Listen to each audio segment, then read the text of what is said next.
Schools Division Office.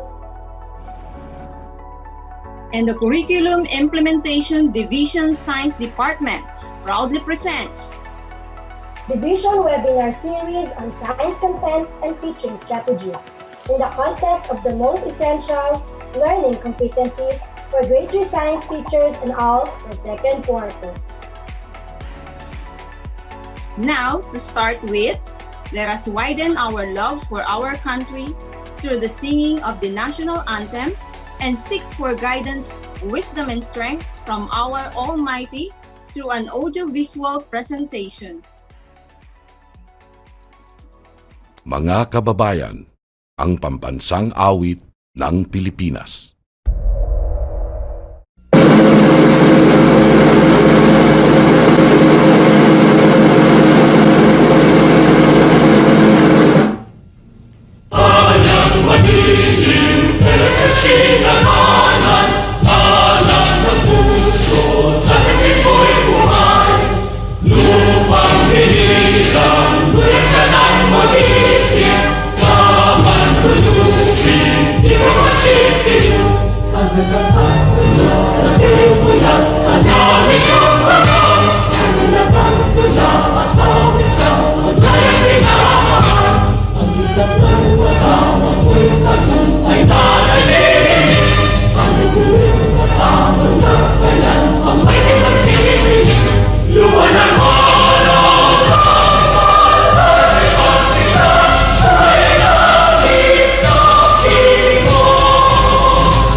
Hello everyone! Magandang buhay at mapagpalang umaga po sa bawat isa. To our Schools Division Superintendent, Dr. Romeo M. Alip, to our Assistant Schools Division Superintendent, Dr. William Roderick R. Fallerin, sa our Curriculum and Implementation Division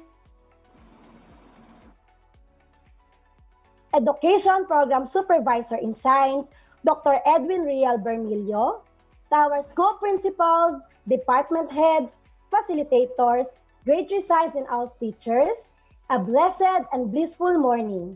I am Zaira May B. Garcia, Teacher 1 of Kasupanan Elementary School. And I am Marilee A. Ahero, Master Teacher 1 of PEAS Elementary School, and we are your moderators for today's Division webinar. Today is our first session of our 5-day webinar series that we will be having on a science content and teaching strategies in the context of the most essential learning competencies for grade 3 science and ALS teacher for the second quarter. So partner, ano ba ang ina-expect nila ng grade 3 science teachers natin at mga ALS teachers in this webinar series? Magandang question yan, partner. So alam naman natin na that poses a great impact to our education. So, the Department of Education still ensures the continuity of learning despite the challenges through coming up with the most essential learning competencies or the MELCs that is to be used in the field nationwide for this school year. So relative to this partner, the division through the initiative of our education specialist in science, Dr. Edwin Bermilio, initiated this webinar to educate our learners in the context of MELC, and also to provide what strategies and techniques we could provide given our situations. Di ba, partner, ngayon nga hindi natin nakikita yung ating mga pupils. Wala po tayong face-to-face teaching. So, ayan yung malaking challenge sa ating mga kaguruan ngayon. Yes, partner. But the thing here is, pandemic must not be hindrance for our learners to receive quality education.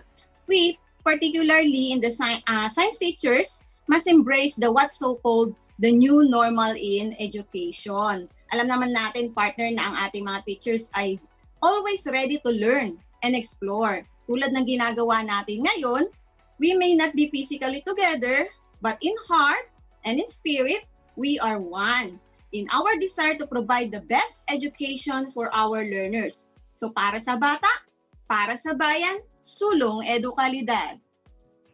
Yes. Would be very productive because there will be lots of learning from our well-equipped facilitators later on. And indeed, partner, we are very much blessed because we have a leader who is a visionary, very supportive in leading us towards a better normal and empowers us to do great things. And so, to inspire us more and welcome us for today's webinar, let us lend an ear to the head of Science Department of SDO Bataan, Dr. Edwin Rial Bermilio. Good morning po, sir. Good morning, sir. Happy New Year, everyone. My respect and greetings to our Schools Division Superintendent, Dr. Romeo M. Alip, to our Assistant Schools Division Superintendent, Sir William Roderick Fallurin, to our Curriculum Implementation Division Chief, Dr. Milagros M. Peñaflor, to the Program Management Team, Learning Facilitators, Science teachers from grade 3 to senior high school, including alternative learning system, to our dearest students and parents, magandang buhay po sa ating lahat. Positive feedbacks were received from the first wave of our webinar as a good start that signified that the science department could conduct webinar in the different grade levels from grade 3 to senior high school using this platform and live stream at Bataan Science Channel. Expectedly, the task of teachers will be more challenging than before, considering that in this new normal setting, we in the SDO Bataan need to embark appropriate strategies and approaches to be able to realize our desire to make science education continue amidst this health crisis. This second wave of our webinar series is aiming again to enhance the content knowledge and pedagogical skills of our science teachers as necessary preparation for us to effectively deliver the most essential learning competencies and skills to our teachers and learners for the second quarter. This webinar series is only part of what we intend to do under the new normal to augment the educational needs of our students. It is a perfect tool that offers a myriad of information on science content, teaching strategies, and innovation in support to science curriculum that will help them to adapt to changes in the latest teaching and learning system under the new normal. To our learning facilitators and program management team, thank you very much for accepting this challenge. I know we can do this with God's grace and we will be able to survive and face the whole new world of educational learning experience with confidence, integrity, and most of all, with the different competencies that we have. Maraming salamat po sa lahat. God bless everyone. Keep safe po.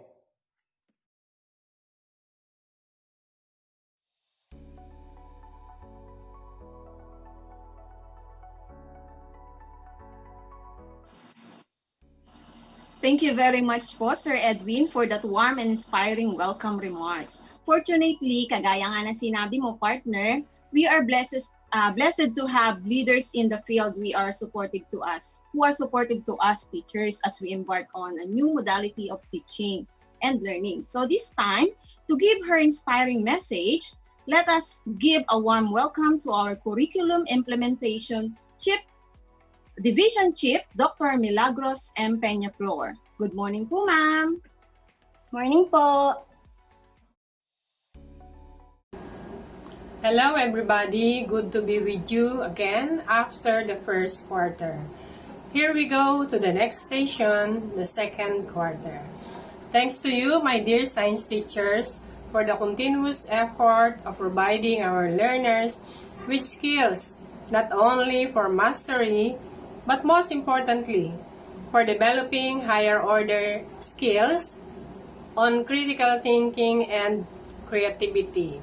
My gratitude to our science supervisor, Dr. Edwin Berbilio, for all the initiatives. This move really provides our unit, the Curriculum Implementation Division, a great help in realizing its goal of providing basic education services to our clienteles. On behalf of our school's division superintendent, Dr. Romeo M. Alip, I would like to congratulate the science department, our teachers, our department heads, our principal science coordinators for improving science instruction that eventually lead to improving learner performance. Thank you for all your efforts. Congratulations and God bless us all.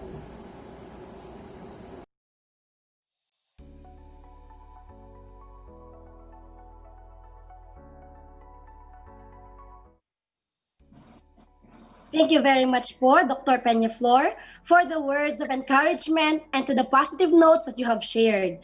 So this webinar series is a collaboration of both selected elementary and secondary science teachers. This is to provide a deeper and more comprehensive discussion on science content and teaching strategies. And now, to know our house rules and to make this day more productive and enjoyable, let us all watch this short audiovisual presentation.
our webinar rules and regulations, may we remind you po to please stay connected with us until 12 o'clock this afternoon. In case po there is a technical problem, you can comment that so our technical team will be aware of your concerns po. Ating mga participants, hello po sa 135 viewers na kasama natin ngayon. So we have to listen attentively po. If you could jot notes, you may do so because at the end of this webinar, we will be posting 15 questions for you to answer. And this will also serve as your attendance for today. And also as a form of motivation po, kukunin po natin ulit ang ating top 20 highest scores and we will posting it po here sa ating page. Yan, yes partner, no? Tama yan, kukunin natin yung top 20 natin. Then, reminder din po, we must be always active participant, no? The program will last for several hours, kaya po, we must remain online in the entire webinar. And we are looking forward po na makasama po namin kayo until the end of this webinar. And be mindful po, dear participants, that this webinar allows publicly visible comments. So keep your contributions helpful and be considerate po of the host and other participants. Kindly type your questions on the comment section below and we will try our best to address it after the discussions.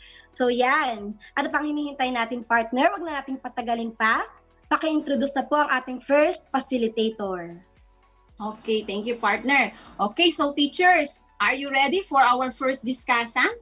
Let us ready our pen and notebooks. Let us now start with our first session this morning. Our first facilitator is a science coordinator and a teacher 3 from Justice Emilio Angeles Gancayco Memorial High School, Orion District. She has been teaching for 17 years and currently teaching grade 7 and grade 8 students. And now, she will be discussing the habitats and adaptation. And without further ado, let us all welcome Ma'am Evelyn Cruz Quicho. A virtual applause, please.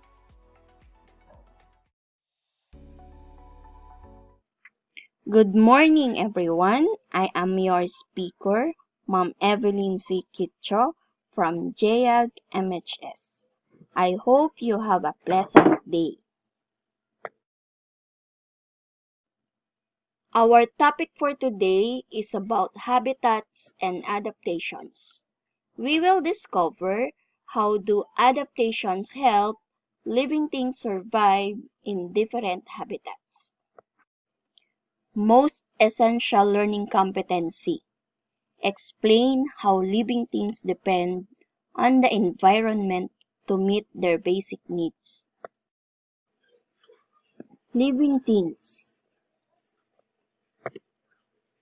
Living things need each other. For example, plants depend on humans and animals to pollinate their flowers and spread seeds. On the opposite end, humans and animals depend on plants for food and shelter. How do humans and animals depend on plants? Certainly, both depend on plants in many ways.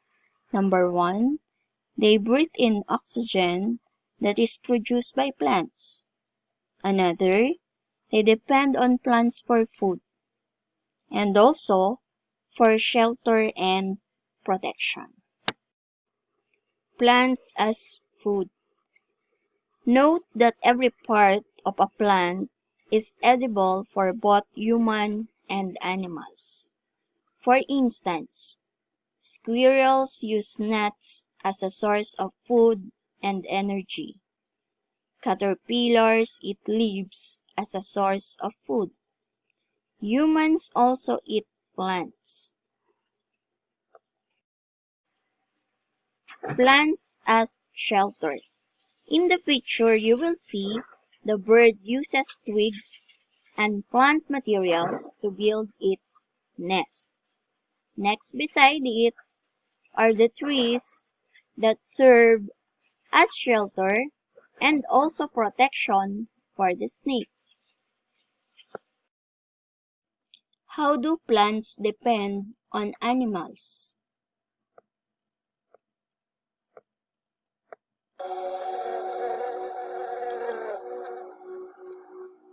Some animals help flowers with pollination. Animals such as bees, hummingbirds, wasps, butterflies, and bats travel from flower to flower.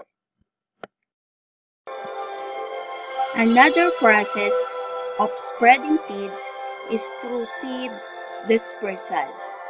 Animals play an important role in dispersing or spreading of seeds.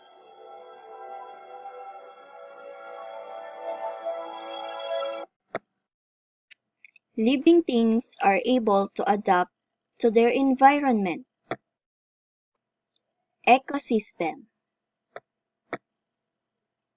An ecosystem is the structural and functional unit of ecology, defined as the interaction between organisms and the surrounding environment.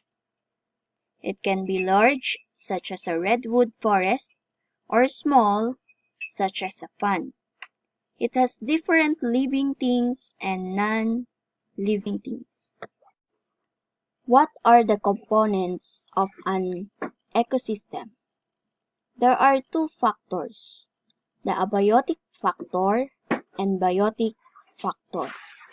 Abiotic factor are the non-living things. This includes temperature, rainfall, snow, ice, sunlight, and soil. The biotic factor are the living things.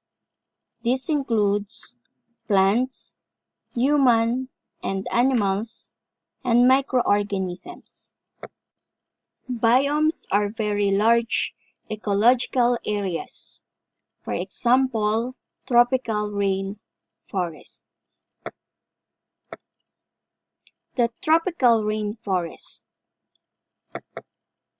What is life in a rainforest?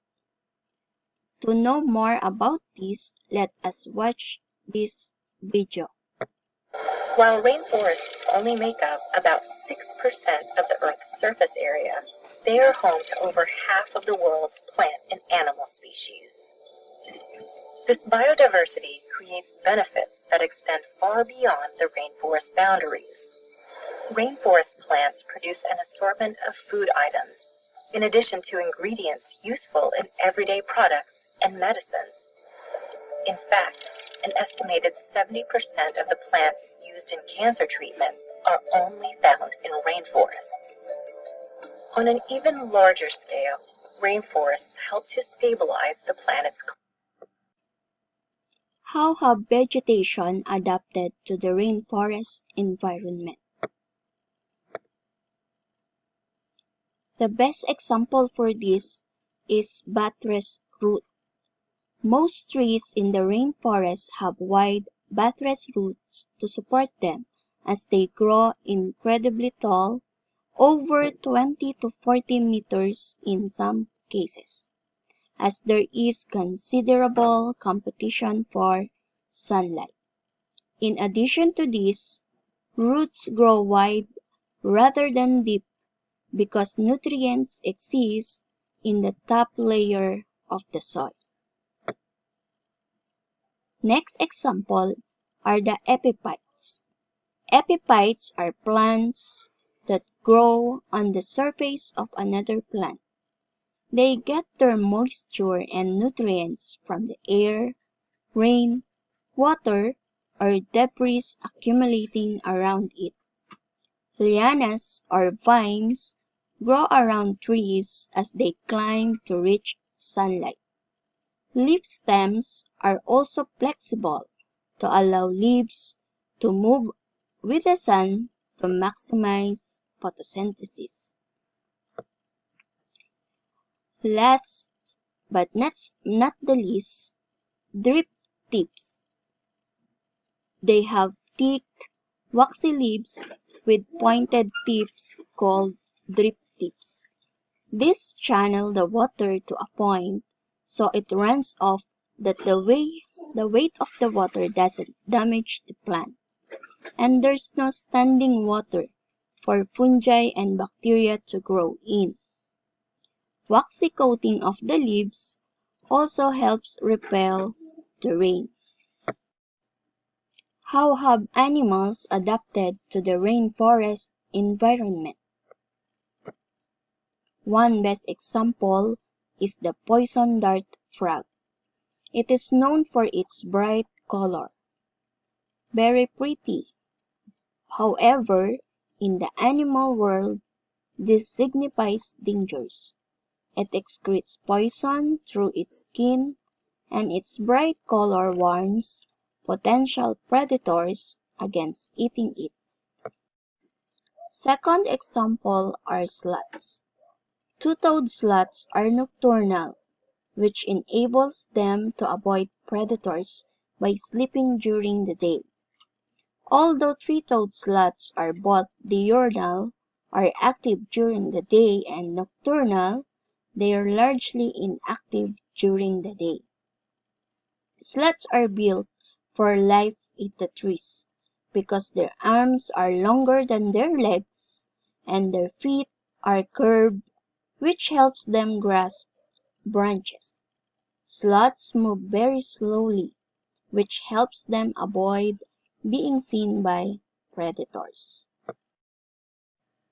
On the third row are the spider monkeys. The main physical adaptation of the spider monkey is its prehensile tail. It allows the spider monkey to be able to grasp the branches of trees. It is longer than the monkey's body and composed of 23 vertebrae for its suppleness and strength. The monkey can hang by its tail, swing by it, pick fruit with it, and even throw things with it. Spider monkeys have a highly well-developed larynx, which they use to communicate across the treetops, as they are very sociable animals. Fourth is the gecko. It is green, which provides camouflage in treetops where they dwell. Has a developed, large flattened toe pads that have sticky scales on their undersides, which help them grip on the smooth tree trunks, allowing them to climb vertically up trees. Gecko's tail has also evolved to become easily detached, allowing it to escape if caught by a predator. The jaguar. Jaguar have adapted to the wet environment of the tropical rainforest. They are excellent swimmers, and unlike other cats, they seek out water for bathing and swimming. The jaguar's fur keeps it camouflaged in the tropical rainforest. They are also powerful, giving it the strength to move slowly and silently through the forest when stalking prey. Best of both worlds, they can also move extremely fast, which makes it an effective hunter. They have developed large claws, which enable them to climb small trees and catch their prey. Desert. What is life in a desert? While deserts experience extreme temperatures and receive very little precipitation, they are still important habitats for plants and animals. Desert animals, such as the coyote, have evolved to withstand harsh desert conditions by burrowing into the cool ground and emerging at night when desert temperatures drop. Many desert plants, including the saguaro cactus, have established long and shallow root systems to better absorb what minimal moisture might be present in the ground. Highly specialized to survive in such a harsh environment, desert wildlife is particularly vulnerable to ecological changes.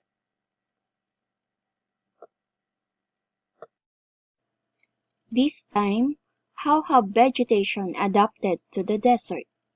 The very best example is the cactus.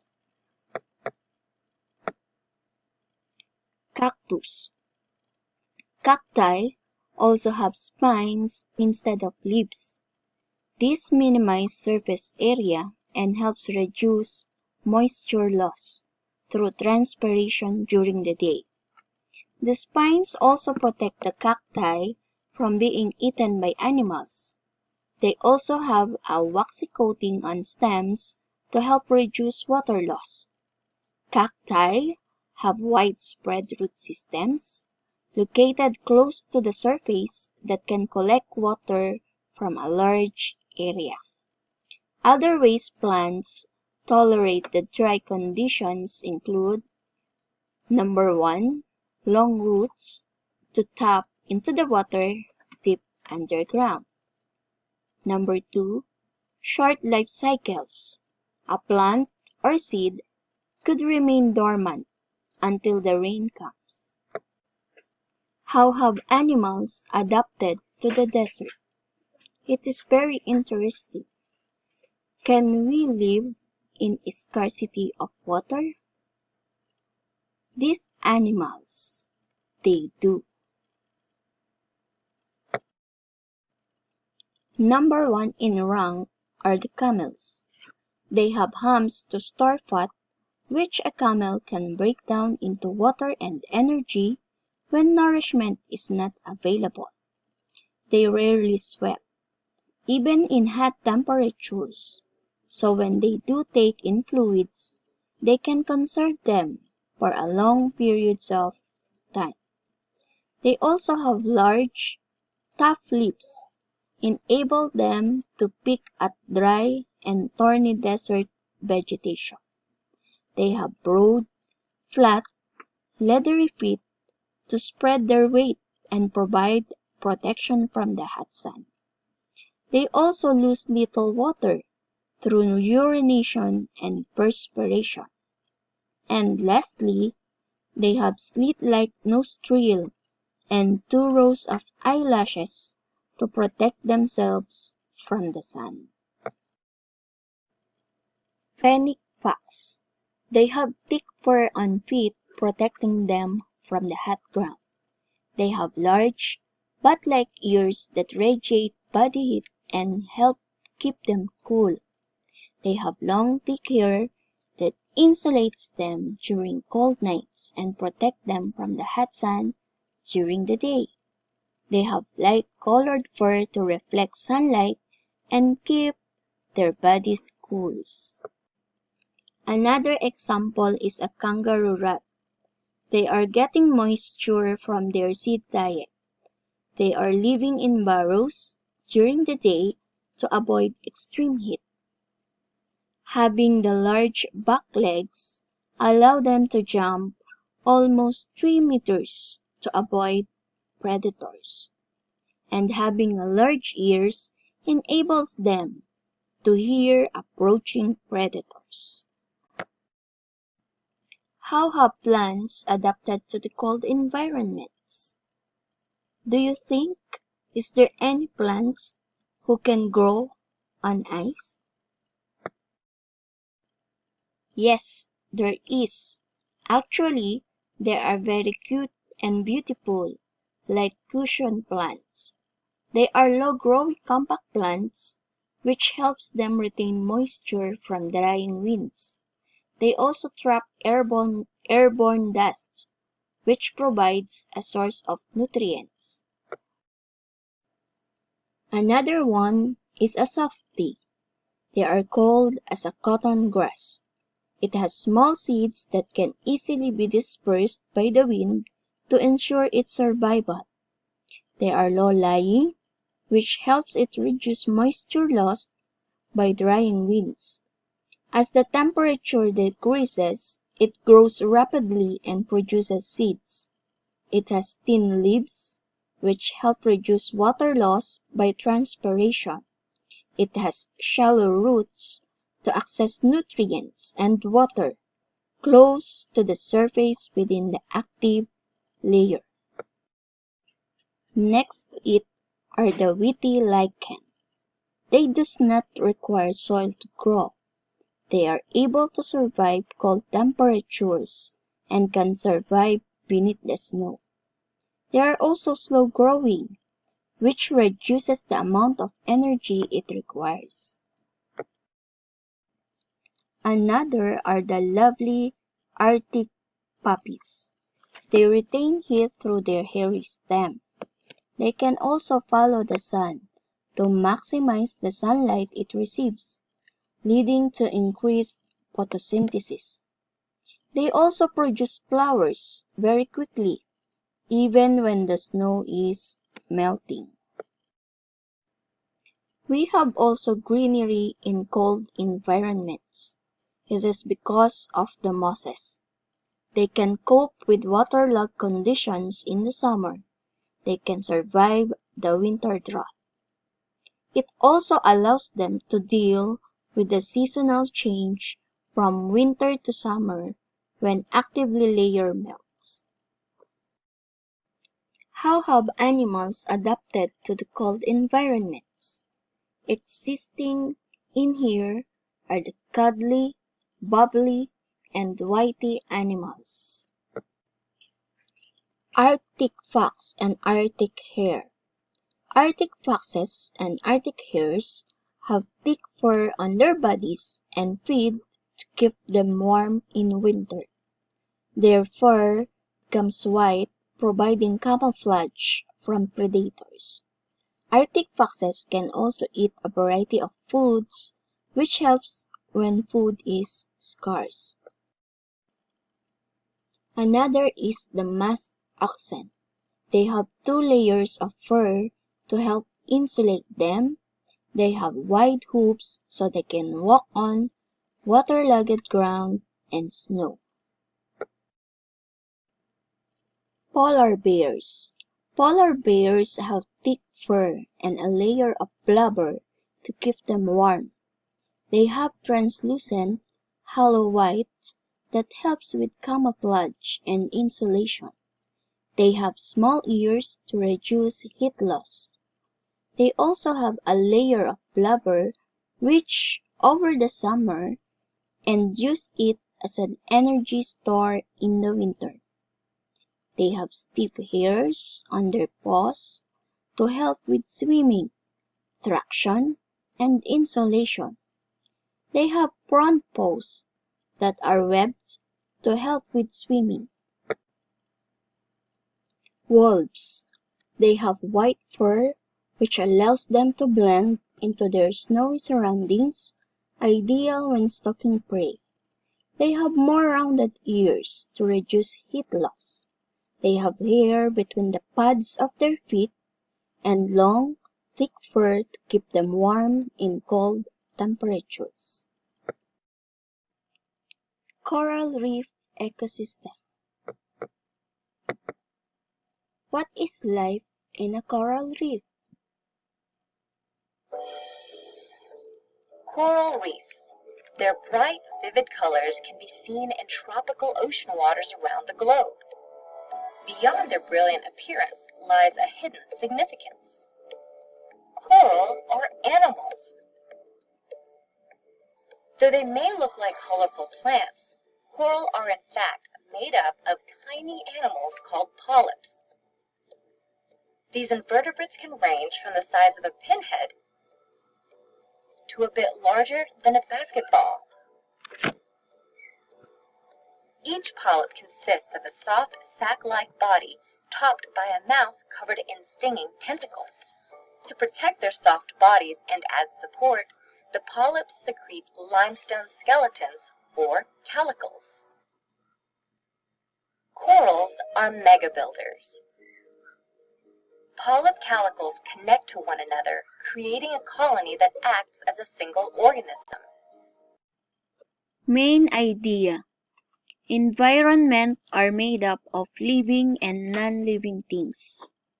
Living things like animals depend on plants for food and shelter. Plants depend on animals to pollinate flowers and spread seeds. Some organisms survive changes better than others, whether it would be in a forest, desert, coral reef, or in a cold environment. That is, an adaptation is a special feature or behavior that helps an organism survive in its environment.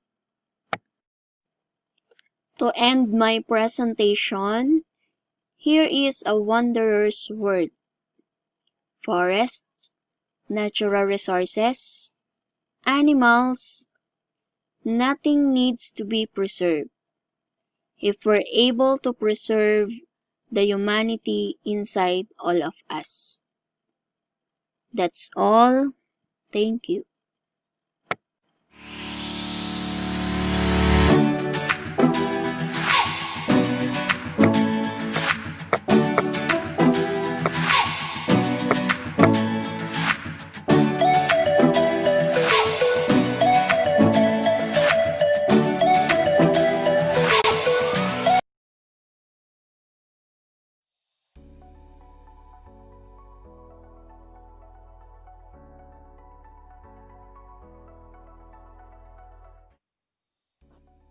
Thank you so much po, Ma'am Evelyn, for that wonderful insight that you have shared. Indeed, no man is an island sa discussion ni Ma'am. Different organisms depend on one another. So this makes up the ecosystem. So the environment really plays a vital role to an organisms, like sabi nga, living things have different adaptive mechanism that enable them to survive. So meron din tayong na-discuss si Ma'am na about living things or the biotic factors, non-living things and the abiotic factors. Saka yung mga different habitats natin, no, kagaya ng rainforest, desert, oceans, the polar regions, or yung mga cold places natin. No?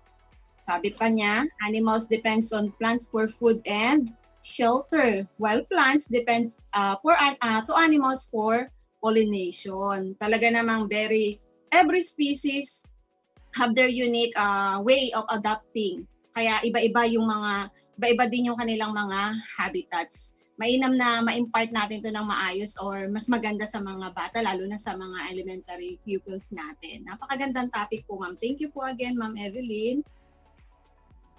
Yes, partner. Yes, thank you, ma'am. Ayan, partner. So, hello po sa ating mga 175 na participants na nanonood po sa atin ngayon. All right, partner. So, move on na tayo sa ating next facility. Rani South Elementary School or Rani District and has been teaching for 26 years. She is a graduate from Tomas del Rosario Academy and earned 18 units on her master's degree, a competent trainer of journalism and math contest, and was awarded as the Kilang Guro last 2016. So, to discuss the content of elementary science for grade 3, specifically topics on identifying environment and help us to recognize the need to protect and conserve the environment, let us all welcome Ma'am Thelma M. Sevilla. Good morning po, ma'am. Hey, ma'am. Good day everyone, this is Thelma M. Sevilla, Teacher 2 of Orani South Elementary School. Our topic for this webinar session for second quarter on science content and teaching strategies in the context of most essential learning competencies for grade 3 teachers is all about how living things depend on its environment and why there is a need to protect and conserve our environment.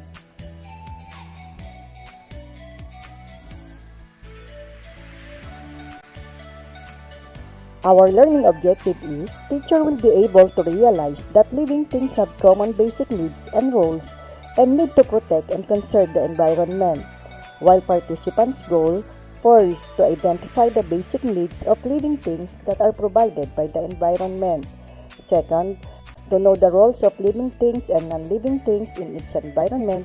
And third, to realize why there is a need to protect and conserve the environment. Here is the modified curriculum of grade 3 science for second quarter. On my discussion, my topic is all about basic needs and environment. And here are the competencies. First, identify the basic needs of humans, plants, and animals such as air, food, water, and shelter. Next, explain how living things depend on the environment to meet their basic needs. And last, recognize that there is a need to protect and conserve the environment. Now, let us think about environment and its meaning. An environment includes everything of living and non-living things surrounding an organism. In biology, an organism is any individual entity that embodies the properties of life. It has synonyms for life form. All types of organisms are capable of reproduction, growth and development, maintenance, and some degree of response to stimuli. Do you know the area where plants, animals, and other organisms, as well as weather and landscape, work together to form a bubble of light? Yes, it is an ecosystem. So what is ecosystem? Ecosystem is a community or group of living organisms that live in and interact with each other in a specific environment. The other one is, it is the basic unit of the field of the scientific study of nature. There are two inseparable components of ecosystem. First, biotic. It is non-living physical and chemical elements. Second, abiotic. It is living or once living organism in the ecosystem. Example of biotic are water, air, soil, sunlight, minerals. Example of abiotic are animals, fungi, bacteria, and plants. Living things that live in the environment are the humans, plants, and animals. The term living things refer to things that are now or once were alive. In order for something to be classified as living, it must grow and develop, use energy, reproduce, be made of cells, respond to its environment, and adapt. The word non-living is the combination of the Middle English non, meaning not, lack of, or failure to. A non-living thing is anything that was never alive.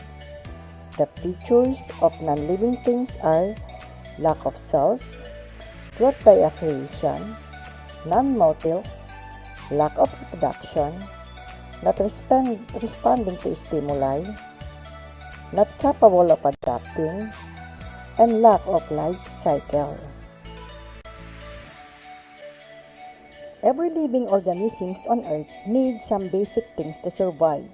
The amount, way, form, or kind of these needs vary from organisms to organisms. There are 5 basic needs that all living things have. They are sunlight, water, food, air, temperature. Sunlight. This is probably the most important need for all living organisms because it is the source of energy. It also provides heat for plants and animals. Water. It is the medium in which living cells and tissue work. Water is also a living environment for many plants and animals. Air is made up of several gases. But the two most important gases are oxygen and carbon dioxide. Without oxygen, animals will die.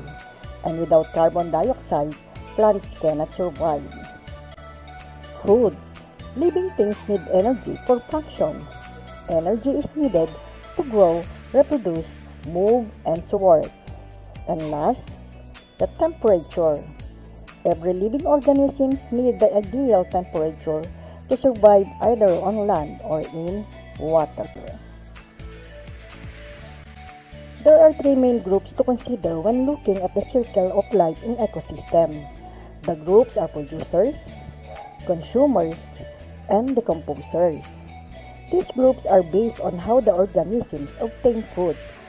Producers, consumers, and decomposer all interrelate in food chains and food webs. and are all dependent on one another to survive.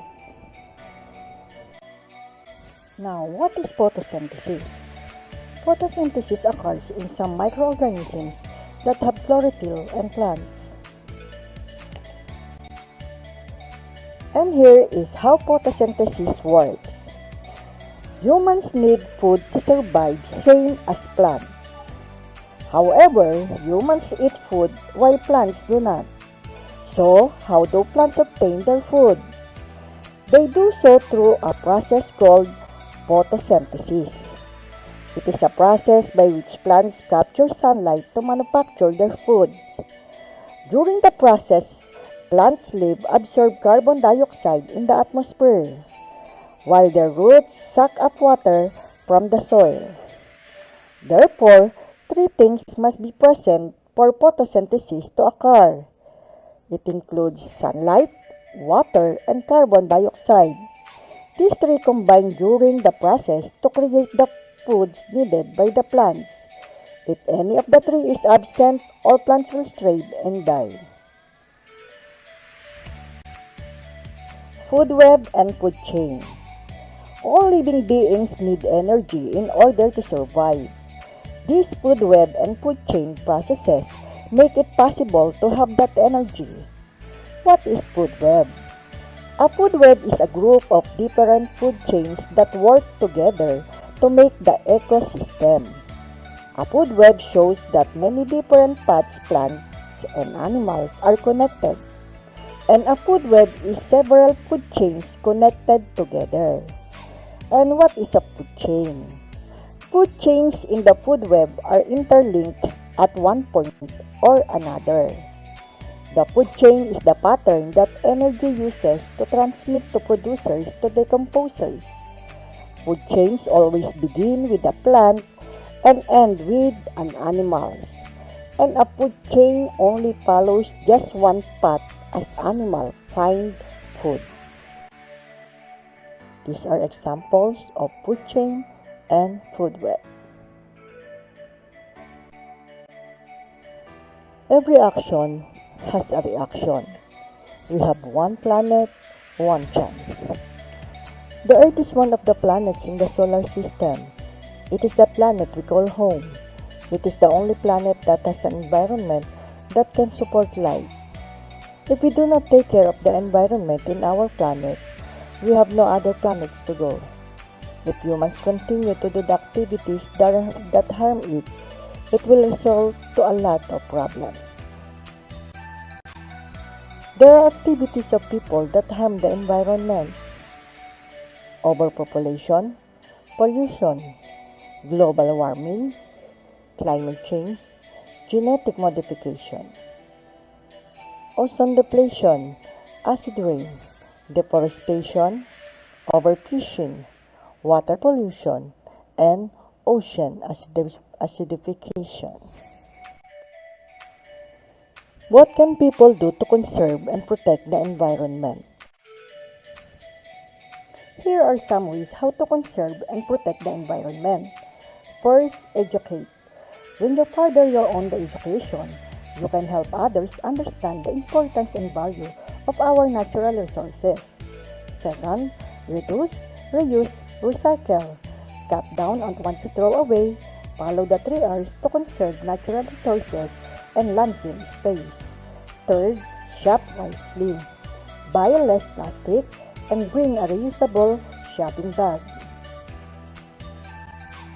Next, plant a tree.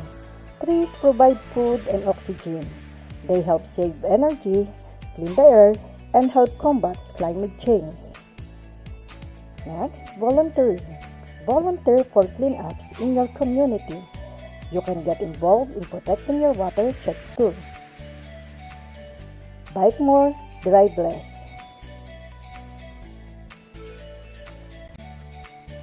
Conserve water. The less water you use, the less runoff and wastewater that eventually end up in the ocean. Bright idea. Long-lasting light bulbs are a bright idea. Last, don't send chemicals into our waterways. Choose non-toxic chemicals in the home and office. Our key concepts: human, plants, and animals have common basic needs such as air, food, water, and shelter. Living things depends on the environment to satisfy their basic needs. And last, we need to conserve and protect the environment. And for references, and before I end my topic, remember this quote from Maya Angelou: try to be a rainbow in someone's cloud. Thank you, and God bless us all.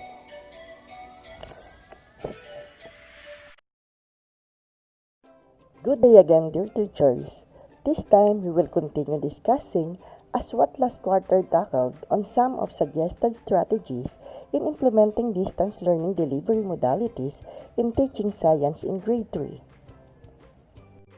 Let's begin from the quote by Albert Einstein. It is the supreme art of the teacher to awaken joy in creative expressions and knowledge. Teachers don't simply impart knowledge. They teach students how to seek and acquire knowledge on their own. What separates high-quality education today is awakening the joy in learning. Teaching is both an art and a science. We use data and statistics to measure progress. We cultivate the art and joy of learning by educating the whole child. In a traditional face-to-face classroom setting, teachers have the ability to interact with students. Flexibility is spot check, understanding, and a present learning materials in an engaging manner. Our new normal of science teachings, the distance learning model, has severely compromised these good instructional practices. In all likelihood, remote teaching will take up a meaningful part of the academic year. In this expressional teaching environment, how might we maintain quality learning experiences for our students? Here are the two significant elements of science teaching alive during the remote learning experience. First, the phenomenon-based instructional. Second, the purposeful scientific discourse. Phenomenon-based instruction, framed around a science mystery or a discrepant event to engage and motivate the students. Whether we're trying to create demos at home or sift through videos of scientific phenomena online, the event we share must be relatable and accessible. We can have success making remote content both relatable and accessible by interjecting storytelling into our presentation of natural phenomena. When we dramatize the science mystery with captivating, student-friendly language, we can add suspense to an otherwise mundane natural phenomenon. Here are some science mysteries for the learning experience instructional materials such as articles, interactive website, and informative videos. Purposeful scientific discourse. It provides students the opportunity to share prior experiences, offer informed insights, and clarify their thinking with the help of their classmates. Students can use screencast software to explain a relatable science mystery through a narration of slideshows presentation. Live meet-up tools such as Zoom and Google Meet are certainly useful in helping the students connect from home.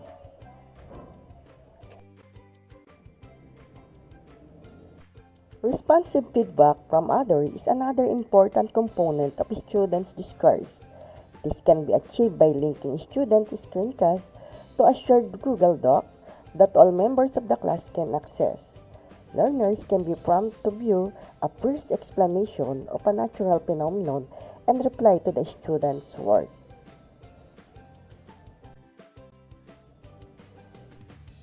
Strategies in teaching science.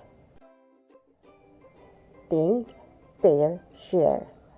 Real-life interactivity with fauna and flora provides stronger focus for learning, as students are genuinely interested in living things. This can also facilitate life-changing experiences that can lead to understanding for sustainable living. Second one, a science theater play. Any topic can be used to create a play. The scientific plays a dramatic narrative, often spoken out to the audience. It also often a rhythmic collage of voices. This time, I used theater play as strategy in teaching science. For the topic, nakikilala ang mga pangangailangan ng mga bagay na may buhay at naipaliliwanag kung paano ang mga bagay na may buhay ay umaasa sa kanilang pangangailangan sa kapaligiran. Magandang araw! Kikilalanin natin ngayon ang pangangailangan ng mga tao, hayop at halaman. Papaliwanag din sa atin kung paano ang mga bagay na may buhay ay umaasa sa kanilang pangunahing pangangailangan sa kapaligiran. Sa ating unang gawain, narito ang mga pamantayan. Una, sundin ang panuto sa pagsagot sa chart. Ikalawa, unawain ang nilalaman ng video clip. At ikatlo, punan ng chart ng sagot matapos mapanood ang video.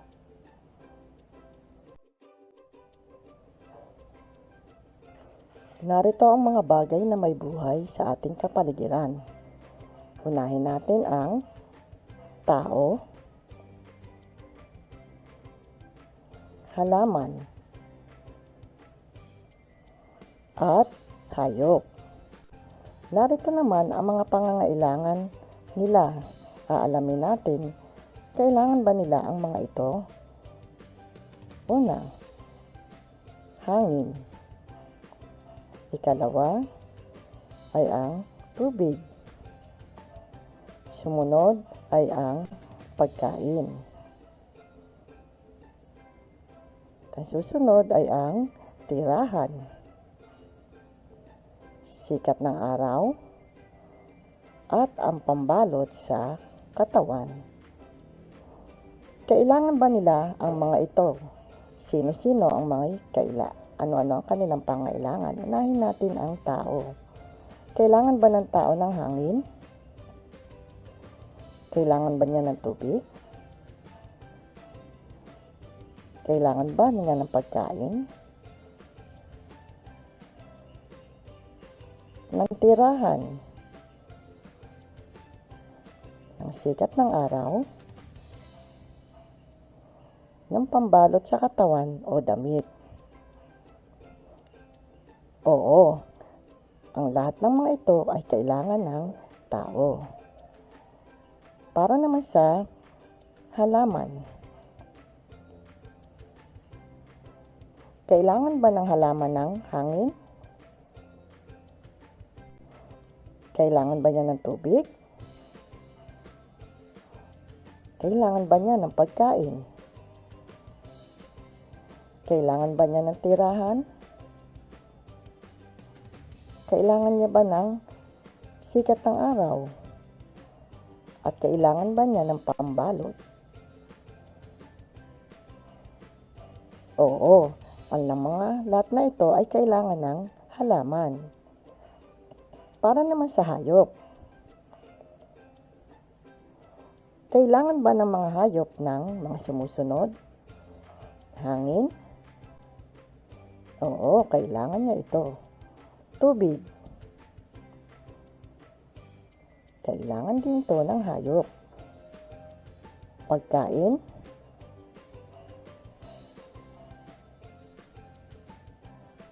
Tirahan. Sikat ng araw. At pambalot sa kanyang katawan. Ang lahat ng mga ito ay kailangan ng hayop.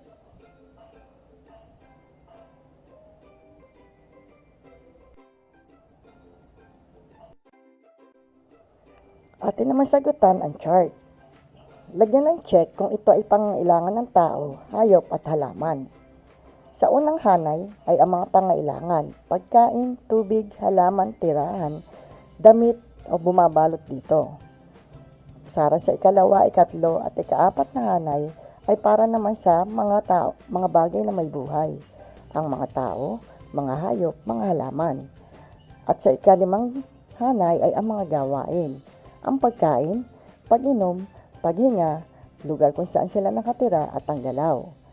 Alamin natin, batay sa ating napanood na video, kung ito ay kanilang pangailangan.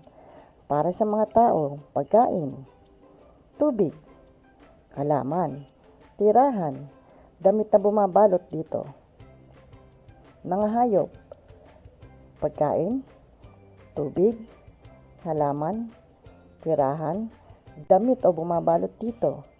Para naman sa mga halaman, pagkain, tubig, halaman, tirahan, o bumabalot dito. Ano-ano ang mga pangailangan ng mga tao, hayop at halaman sa kanilang kapaligiran? Ang mga pangailangan ng tao, hayop at halaman ay ang pagkain, tubig, halaman, tirahan, hangin, at pambalot sa katawan o damit. Para sa ating ikalawang gawain. Una, ihanda ang mga kagamitan sa paggawa ng shadow puppet. Ikalawa, humingi ng tulong at gabay sa magulang o nakatatanda na kasama sa bahay. Ikatlo, maingat na gawin ang pamamaraan sa paggawa ng mga puppets at kahon. At ikaapat, ihanda ang mga natapos ng mga puppets at kahon at paggalawin ang mga ito at ilapat ang tamang kilos, salita at poses. Narito ang ating mga kagamitan para sa ikalawang gawain. Kagamitan sa paggawa ng puppets. Ihanda ang mga sumusunod. Ang pandikit o glue, kulay na papel, stick, gunting, scotch tape. Kailangan din natin ng mga larawan ng mga sumusunod. Para sa kagamitan sa paggawa ng shadow box, kailangan natin ng ilaw, kahon, at manipis na tela. Kung natapos na natin ang kagamitan na puppets at kahon, ilapat na natin sa ating aralin. Narito at ating panoorin.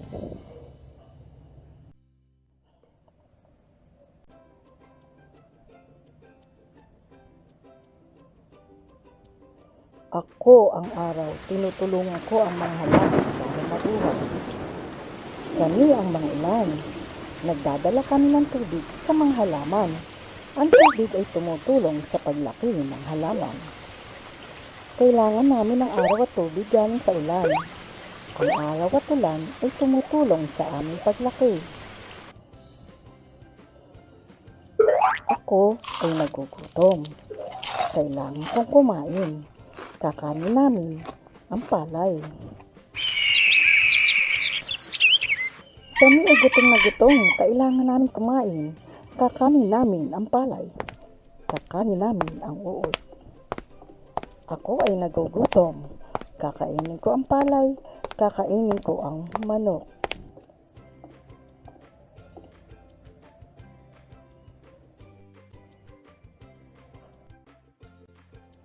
Anong mga bagay ang nakuha ng mga tao, hayop at halaman sa kapaligiran?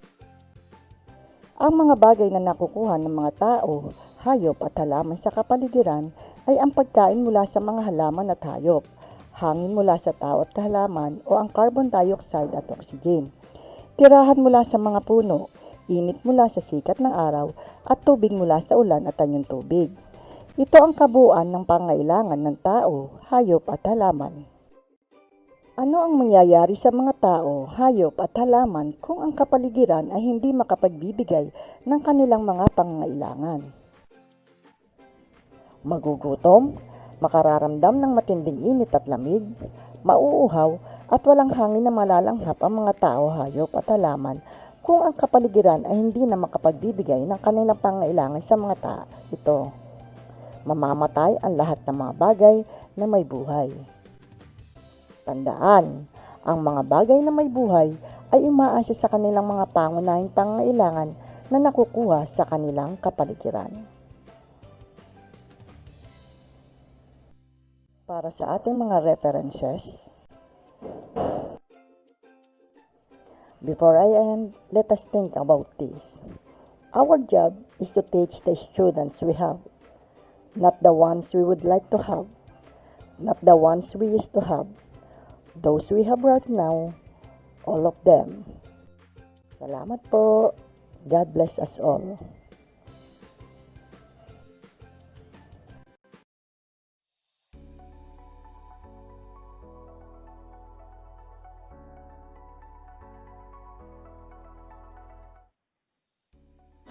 Thank you so much po, Ma'am Thelma M. Sevilla, for the very comprehensive discussion. Suggesting different activities on how we are going to protect and conserve the environment, and sharing some effective strategies to apply with this content, now that we are on a distance learning modality. Again, thank you so much po, ma'am. Ayan. So siguro partner, mag-shoutout time muna tayo, no? Baka meron kang mga isa-shoutout yan. Kaya nga partner, so habang nag-shoutout po, pwede rin po tayo mag-prepare ng ating mga ko na po ang aking district. Shoutout po sa Hermosa District and sa aming competent supervisor, Sir Ronnie Mendoza. Shoutout din po sa aking sintang paaralan, ang Kasupanan Elementary School, headed by our principal, Dr. Lizelle Vittorio, and sa aming OIC and Science School Coordinator, Ma'am Lady Irish Dinictao. At syempre sa akin pong mga co-science teachers. Good morning po! Ayan. So, i-shoutout ko na rin ang mga kasamahan ko sa Limay District, no, partner. Siyempre, unang-una dyan ang aking PAS Elementary School family, headed by our new school head, Sir Ron Panlake. Hi, sir. Kamusta po kayo? At siyempre, mga science and ALS teachers po ng Limay District. Hello po sa inyo. At siyempre po sa mga Team Grade 3, work from home. Hello po mga kasamang Grade 3 teachers. Kamusta po kayo? And partner, sige. Third facilitator. Okay, siyempre i-acknowledge na rin natin partner yung gumawa ng Google Form natin. Ano? Si Sir Gerald. Sir Gerald Teodoro, hello sir, and Ma'am Aubrey Limpin. Yan talagang Google Form na yun, very vital sa ating webinar series ngayon. So thank you po sa inyong dalawa, Ma'am and Sir. Thank you po.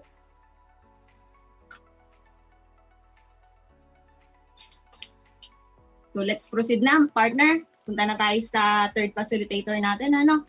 So to state the importance of plants to humans and its parts and functions, may I present to you a Teacher 3 and a Dakilang Guro 2017 awardee from Maribeles National High School, Maribeles District. She is teaching in the field for 28 years and currently teaching grade 7 and 8 students. A DRRM coordinator, a science club advisor, and Bids and Awards Committee chairman. She is a graduate from National Teachers College, BSE Ed, major in biology and minor in science. A virtual applause po for Ma'am Belen R. Peregrino. Good morning po, Ma'am. Morning po.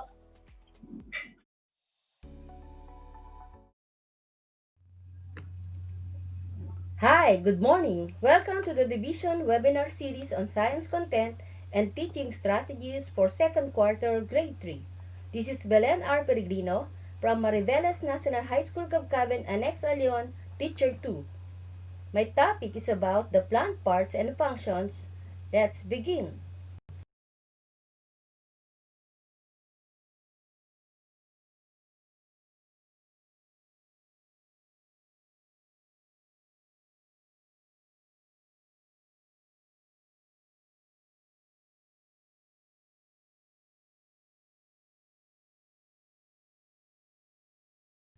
Parts and functions of plants. The vegetative and the reproductive parts of the plant. The vegetative parts of plants are roots, stems, and leaves. Vegetative organs of plants that could be used for asexual reproduction. The reproductive parts of the plants are the flowers, the fruits, and the seeds. The reproductive parts comprise the other half of the plant and are involved in sexual reproduction. The roots. Roots are typically underground part of the plant that functions principally for anchorage and absorption of water and minerals from the soil. Parts of the root are the primary root. The first formed root develops from the radicle of the seed embryo. The secondary roots develop from the primary root. Root hairs are extensions of epidermal cells near the root tip, and it increases the surface area of an epidermal cells. What makes roots capable of penetrating deep into the soil? Roots give off carbon dioxide as a result of respiration. Carbon dioxide reacts with water in the soil, forming carbonic acid. Carbonic acid dissolves certain minerals in the soil, making it easier for the roots to penetrate into the soil. What are the different types of root system? Fibrous diffuse root system. It consists of numerous, long, slender, lateral roots of about the same size, typical of monocot plant. Taproot system, with a well-developed primary root that gives rise to smaller lateral roots, typical of dicot plants. Still, some roots may arise from other plant organs like stems and leaves, are consequently called adventitious roots. What are the different examples of specialized roots? Enlarged roots of sweet potato, aerial roots of orchids, climbing roots of ivy, prop roots of corn plant, and buttress root of kapok tree. The stem. Stem is the organ of the plants that supports the leaves and flowers in the best position. It serves as the main pathway for the transport of materials in plants. What are the different external structure of the stem?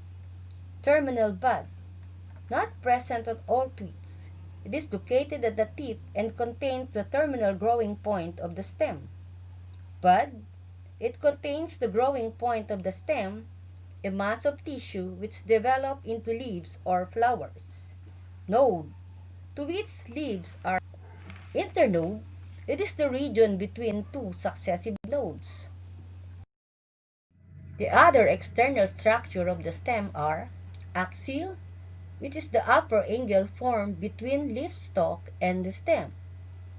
The leaf scar, which marks the point of attachment of leaf stalk from previous years. The lenticels are tiny pores on the bark of the stem that let air enter and water escape from the twig. What are the characteristics of stem? Herbaceous stem. These stems are usually soft and green and juicy stem. Tomatoes, beans, peas, corn, grasses, and lilies are examples of herbaceous stem. Herbaceous stem lack the woody tissue which gives strength to trees and shrubs.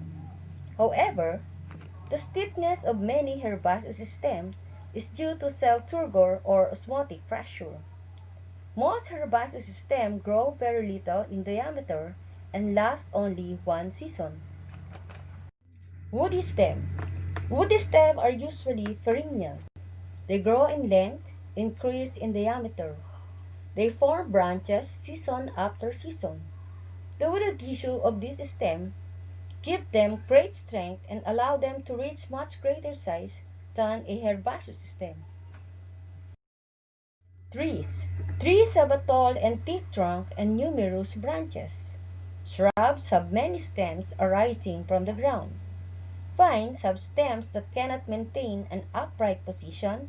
They lean on something for support. What are the different examples of specialized stem? Tendril for squash, thorn for pomelo tree, rhizome for ginger, corm for taro, tuber for potato, stolon for Bermuda grass, green and fleshy part for cactus plant. The leaf. Leaf is a flattened green lateral appendage that carries out the functions of photosynthesis and transpiration. It is responsible for taking in carbon dioxide and releasing oxygen and water vapor. What are the external parts of the leaf? Leaf blade. It consists of a thin green portion which is strengthened by a network of veins. Veins are fibrovascular bundles which enter the blade.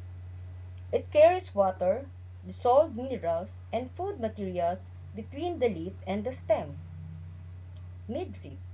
A large vein extending through the center of the blade from the petiole to the leaf tip.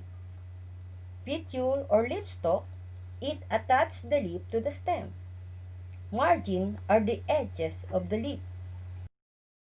What is the comparison between a dicot leaf and a monocot leaf?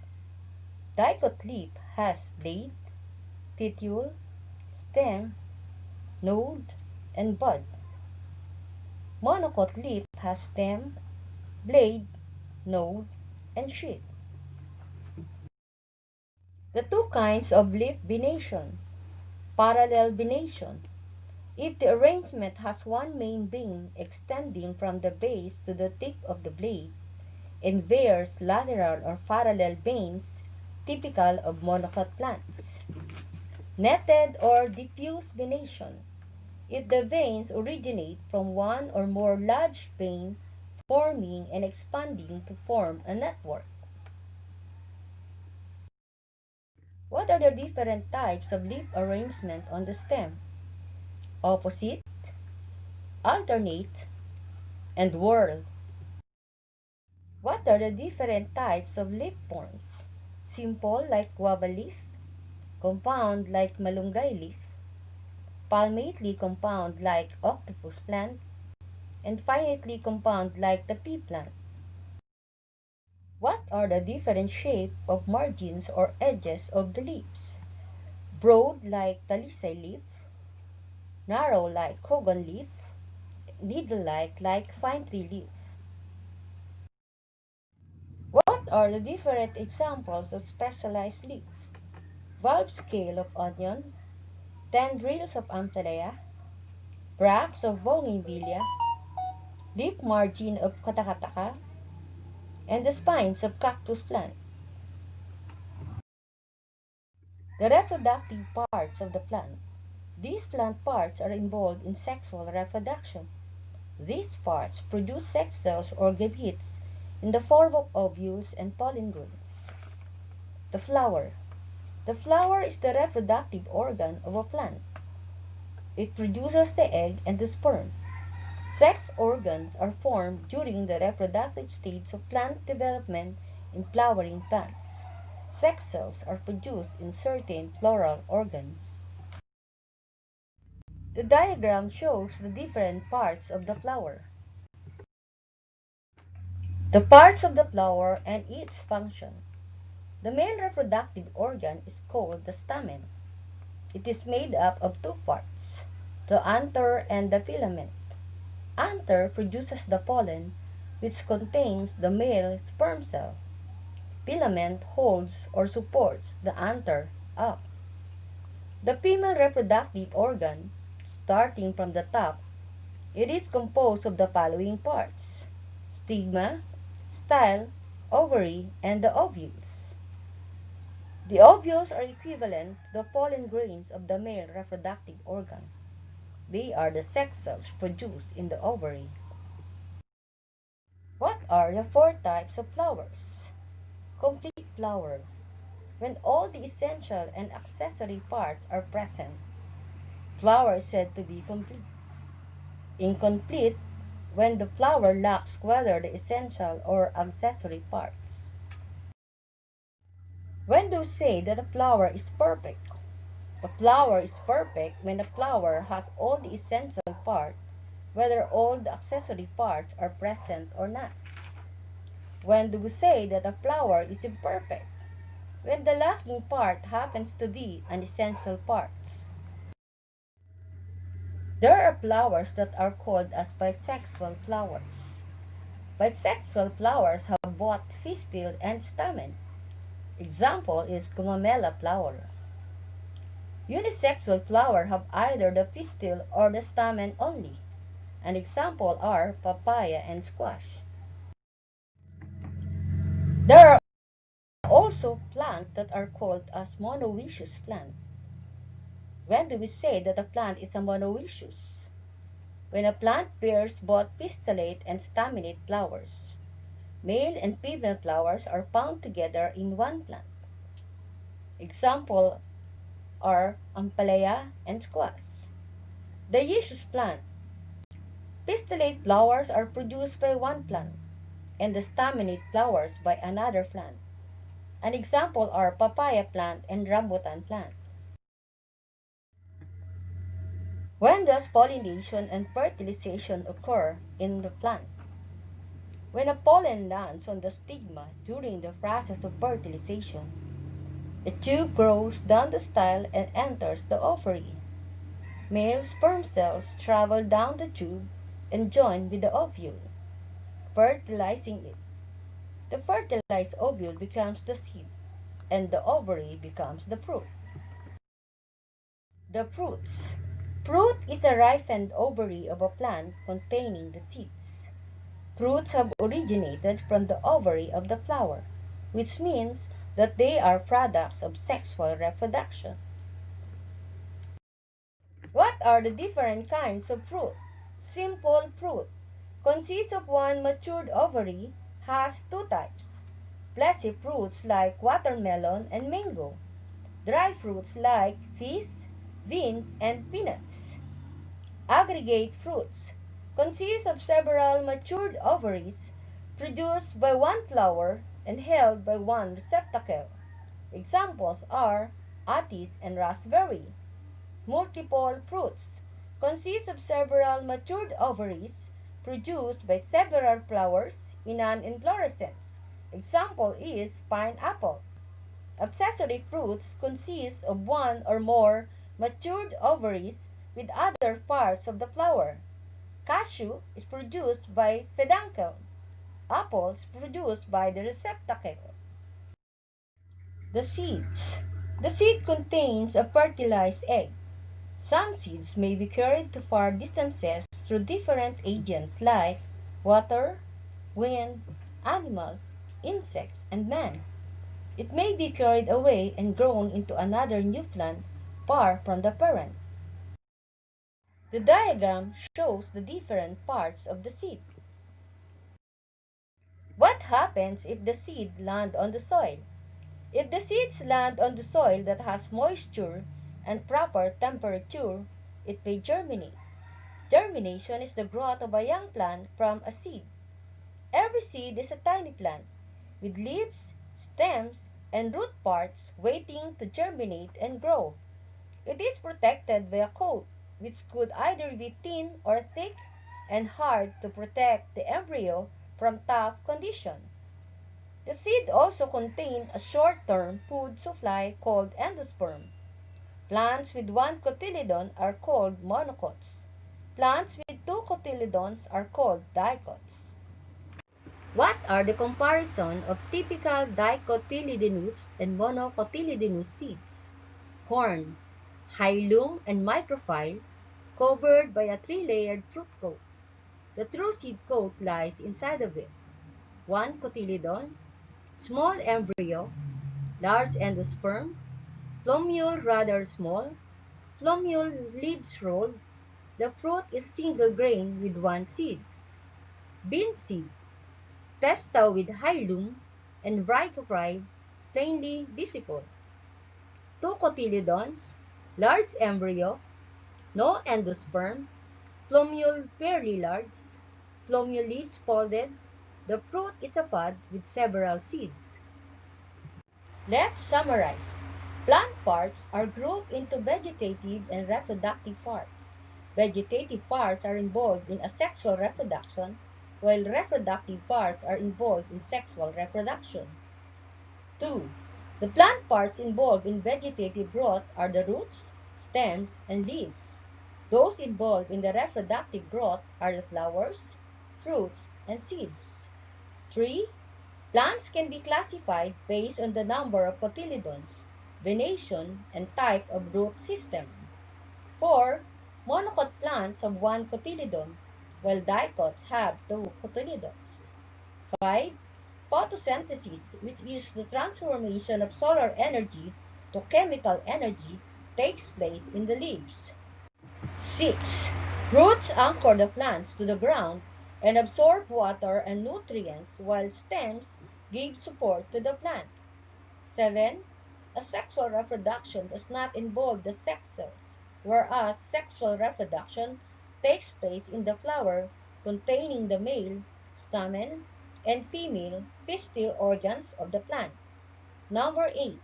After the flowers have been pollinated, they are capable of producing a new structure called the fruit. The fruits contain the seeds which are responsible in producing a new individual. 9. Given the right environment such as water, temperature, and soil, or any similar substrate, seeds are capable of breaking their dormancy and start to germinate. 10. Germination is the process of producing a new plant having the characteristic of the mother plant. That's all. Thank you for listening and staying. Keep safe, everyone.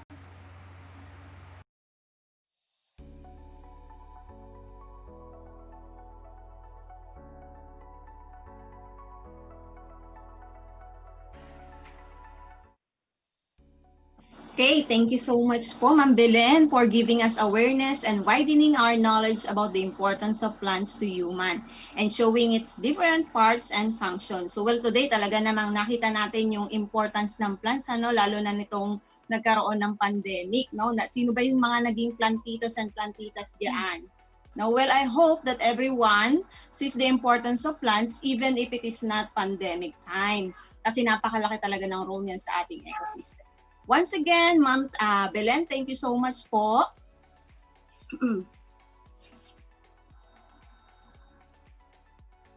Shout out muna po ulit. So hello po sa ating 177 viewers. Ayan, na patuloy nag-i-stay sa atin. So shout out po kay Ma'am Karen Quiapos. Good morning daw po from Puting Buhangin Elementary School, Orion District. Good morning po, ma'am. At shout out din po sa mga mahuhusay na grade 3 teachers at ALS teachers ng Dinalupihan Elementary School. Sabi po yan ni Ma'am Joanne Ramos, maging sa Legua Integrated School, headed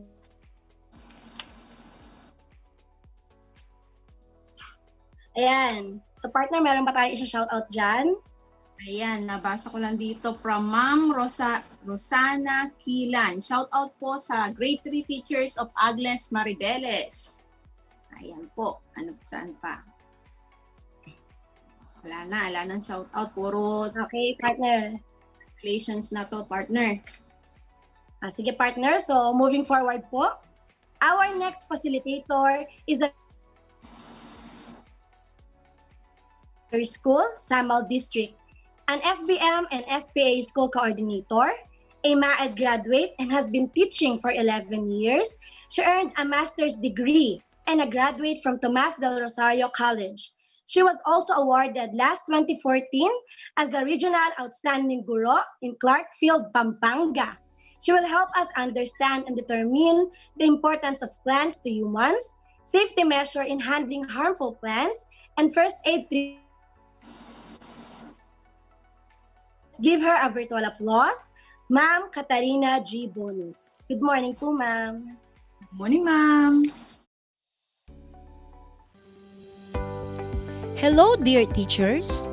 Welcome to the Vision Webinar Series on Science Content and Teaching Strategies. For our topic in the second quarter is all about plants. For the content standard, the learners demonstrate understanding of external parts of plants and their functions and importance to humans. Performance standard demonstrate the proper ways of handling plants. For the most essential learning competencies, describe the parts of different kinds of plants and state the importance of plants to humans. This morning, we will be refreshed by the different topics, lessons, skills, and strategies in the second quarter. These are needed to provide learning for our dear pupils in the grade 3 level in the new classroom setting. Recognizing the importance of plants to humans and animals as sources of human interactions, as well as identifying the safety measures in handling harmful plants, and to know the steps in giving first aid treatment for allergies and irritations caused by plants. So without further ado, let us start a sort of refresher's course for all grade 3 teachers. I am Mrs. Catalina G. Bonus, Teacher 3 from Samuel North Elementary School, Samuel District. We cannot live without plants because we need them every day. Plants are very important to people and animals. They provide what we need. Plants are a source of food and oxygen. Plants are the only living things that can make their own food. They can do this because they have green coloring pigment called chlorophyll. Plants need water and carbon dioxide to make food. As plants make food, they release oxygen, which we breathe in. Without oxygen, people and animals will die. Without food, people and animals cannot live. So most of the food that you and I eat come from plants. Plants are sources of clothing materials. Many of the clothes that you wear are made from materials that come from plants like cotton, pina, and abaca. Plants are a source of building materials. Wood comes from the stem or trunk of big trees like nara, ipil-ipil, kamagong, and apitong. These trees are good sources of lumber or wood. Lumber is used as building materials for housing and furniture. Plants are sources of medicines. Many plants have medical uses. They are used to cure common ailments. The leaves, stems, roots, flowers, and fruits. An example: boiled guava leaves are good for cleaning wounds. They are also used for treatment of diarrhea and skin ulcers. Plants used for decoration and beautification. Flowering plants and ornamental plants are used for decoration and beautification of the surroundings. That's why all plantitas and plantitos can relate. Gardens, parks, schools, offices, and houses are decorated with flowering and ornamental plants.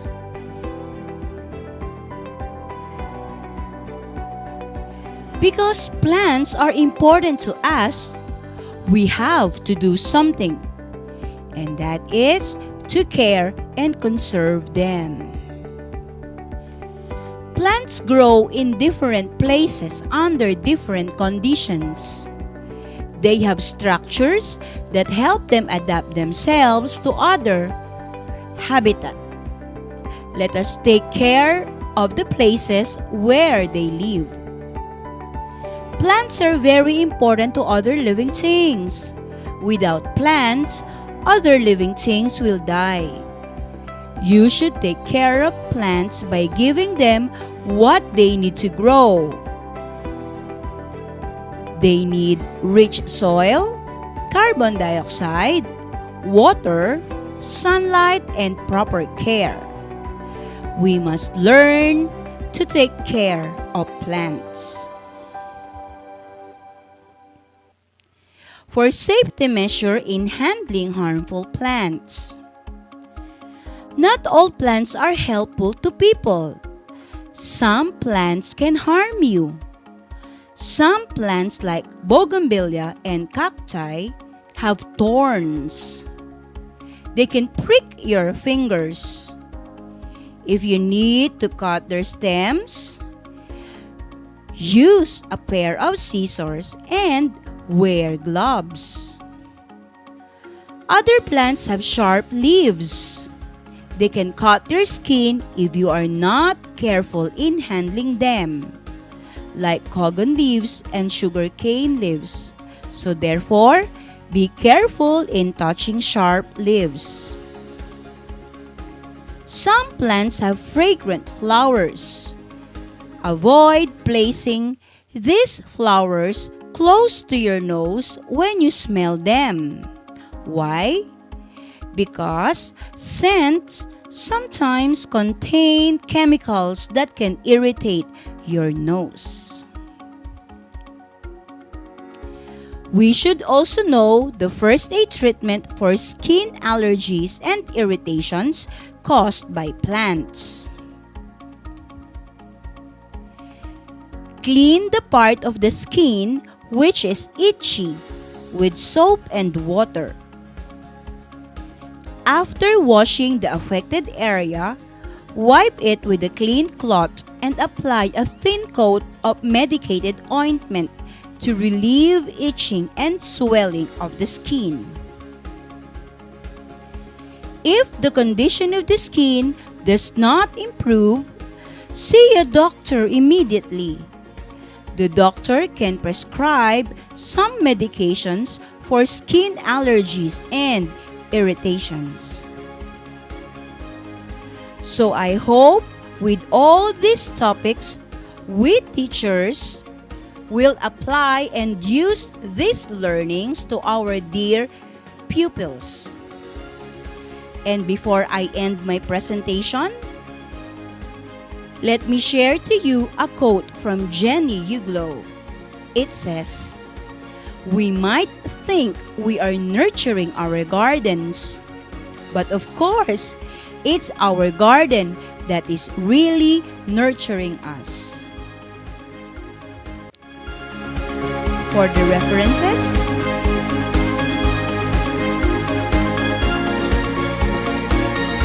so again, thank you for listening. God bless and mabuhay.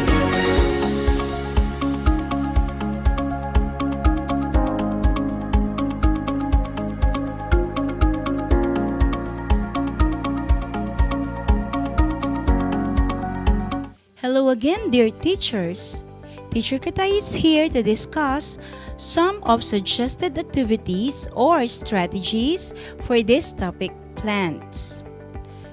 According to Jim Rohn, success is 20% skills and 80% strategy. So no matter how informative lessons are, but without strategy, transferring of concrete learning to pupils will not be possible. It will not be called a success, because strategy is a plan of action intended to accomplish specific goals. So, the following suggested activities for this topic, plants, will serve as one of many strategies that teachers can use to facilitate learning on our pupils in this new normal setting.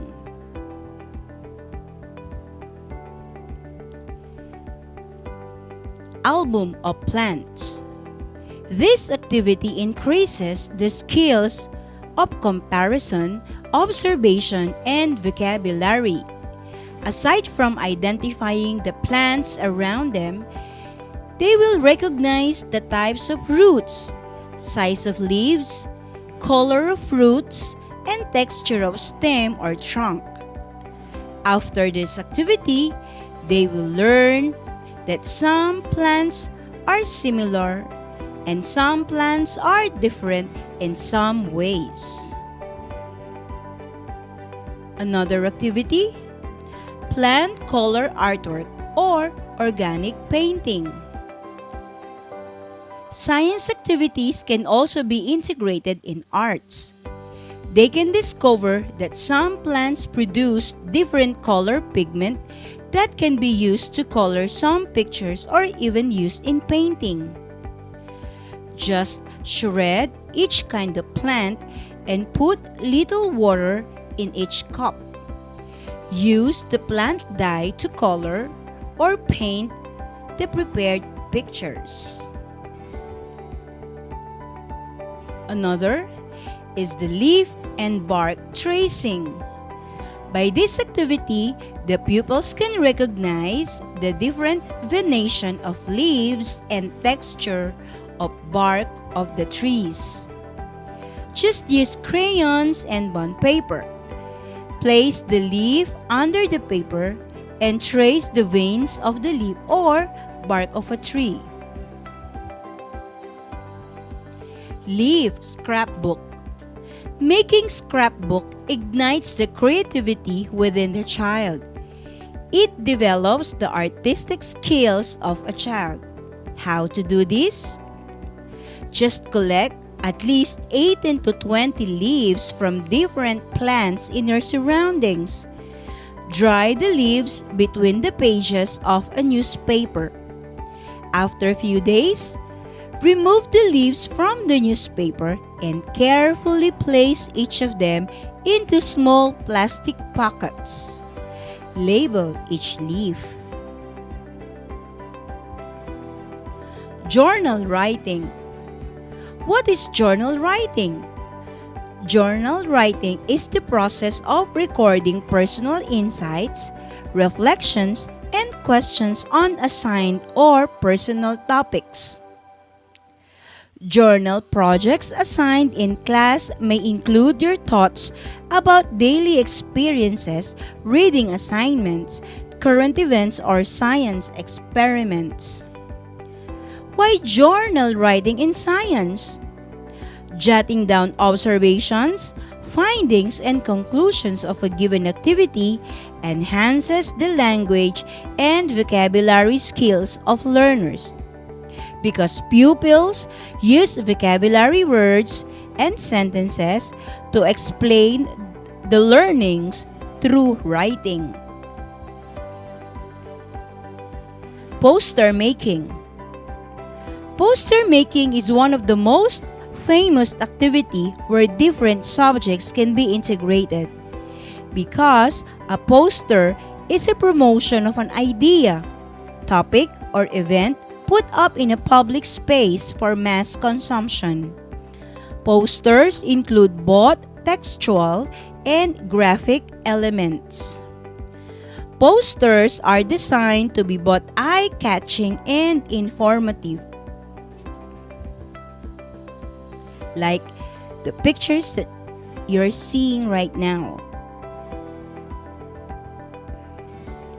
Slogan making. Slogan is also known as a tagline, a catchy phrase, or a few words arranged in a specific way to describe the topic. For food preparation, as integration of activities in science and health, as fruits as the topic, doing simple food preparation such as fruit salad making or vegetable salad making, enable the pupils create memories of fun, enjoyment, and learning, because they learn as they do the activity. Plant flower arrangement and tree planting activity, involving pupils as young as they are in planting, create, and nurture love for nature. Pupils will eventually discover how plants help humans and animals. The last is the video material that is ready to play and use. This is intended for this lesson. It includes the different parts of the lesson, start from review to assignment and enrichment activities. I am hoping that this material will help you and our pupils in this new normal setting. So before I play the learning material video, let me share with you a quote from Gertrude Jekyll. A garden is a great teacher. It teaches patience and careful watchfulness.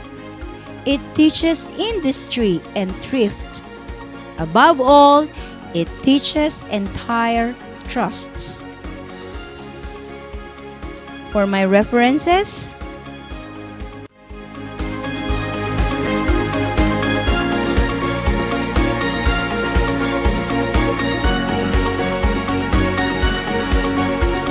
thank you very much for listening.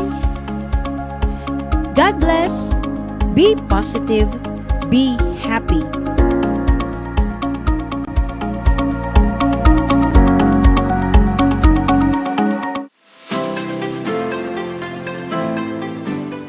Hello kids! Kumusta na kayo? Excited na ba kayong matuto ulit? Welcome to our science class. I will be your teacher for today. My name is Teacher Kata. As you can see, I have my different plants here on the table. Do you know the name of this plant? You are right. This is a bell pepper plant.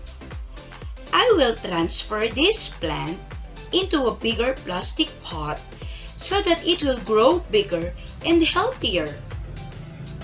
But, do you still remember the different parts of the plant? Or even its functions or role of those parts? That will lead us to our science lesson for today. But make sure not to forget, be teachable, be patient, and watch attentively.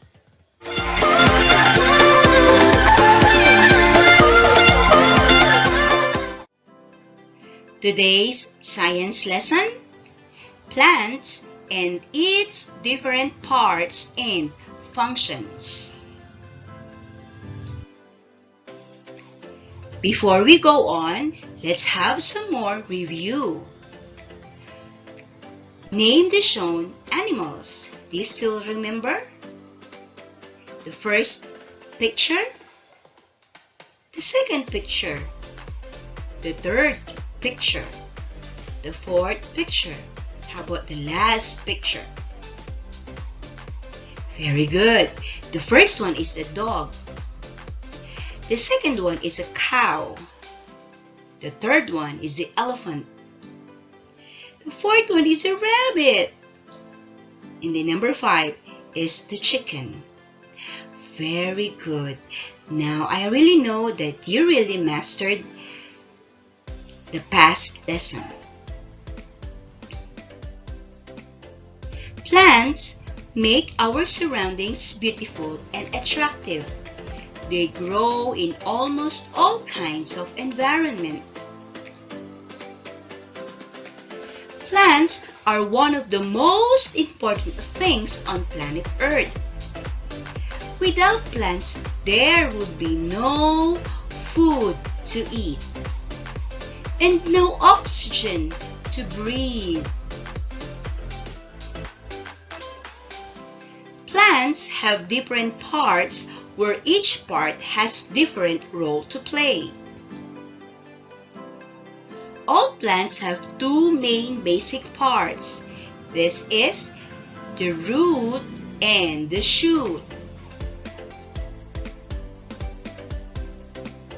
The part of the plant that remains underground is known as the root or the root system. The part of the plant that remains above the ground is called the shoot or the shoot system. The main functions of the shoot are to produce food for the plant by the process of photosynthesis and to carry out the process of reproduction.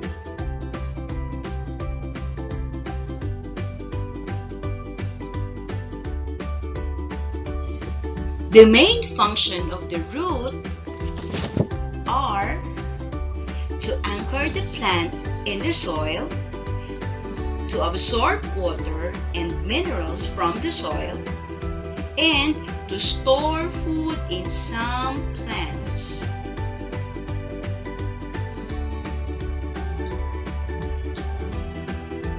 Now, let us discuss the functions of the root in details. Roots absorb water from the soil, which in turn the plants with minerals and nutrients. As we need food and water to live, same way. Plants need minerals and nutrients to grow strong and healthy. Minerals and nutrients travel up the roots to the stem and different parts of the plant.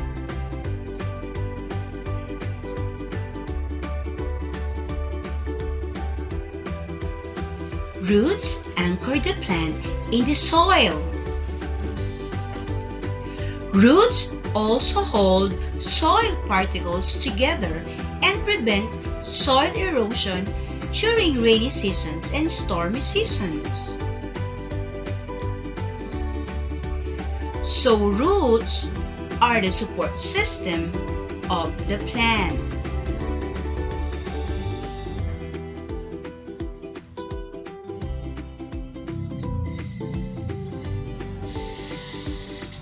Some roots store food like carrot, radish, and turnips. These are examples of taproot that we eat. Oh my God! Wow! Now, let us see the different kinds of roots. There are mainly two types of roots: the taproot and the fibrous root.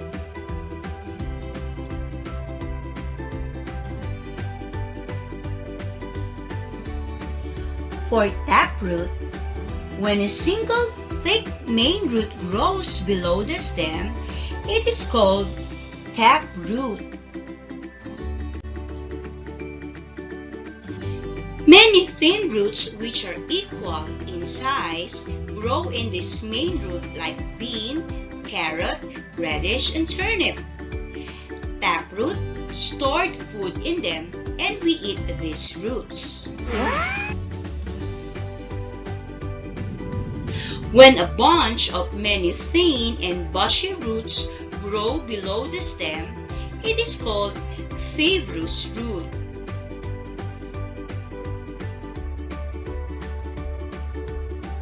These thin and bushy roots are nearly equal in size, like grass, corn, bamboo, coconut tree, and rice. These are examples of plants with fibrous roots. Now, let us learn about the shoot of the plant. Part of the plant that grows above the ground is called the shoot or the shoot system. Now, let us see the different parts of the plant, like flower, leaf, fruit, and stem. Each part plays an important role. Let us look on it one by one. The stem.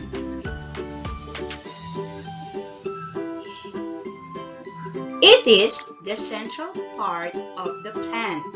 It holds the plant upright. Leaves. They prepare food for the plant by the process of photosynthesis. Leaves, also called the food factory of the plant. Flower. It is the most beautiful part of the plant. Flower is a reproductive part of the plant too. Fruits. It stored the food prepared by the plants and enclosed the seed in them. Different types of plants have different types of stem. Big trees have strong, very hard, and woody stem called trunk. Shrubs. Shrubs have brown and thick stem, but not as thick as trees. Herbs. Herbs have green and soft stem. Climbers and creepers have very soft and green stems that cannot keep the plant upright. Climbers and creepers need some support of an outside object to climb up or crawl along.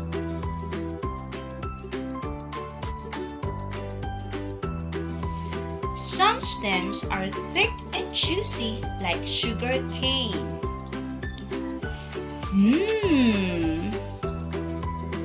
Sugar cane is thick and juicy stem that people eat.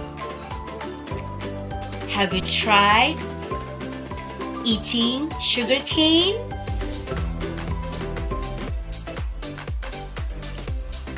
Some stems remain underground and store food like ginger, potato, and onion. These are actually stems that people eat. So kids, today we'll learn different parts of the plant and their functions. Remember, plants are very important to humans and animals. During this time of pandemic, plants can help us to survive in our daily living. Let us plant more vegetables, fruit-bearing trees, and we should take care of them. Do it! Now, let us check if you learned something. Get a pencil and a piece of paper and answer. Can you name if the picture shown is a part of a shoot system or a root system? Are you ready? Number 1. Leaf. Number 2. Flower.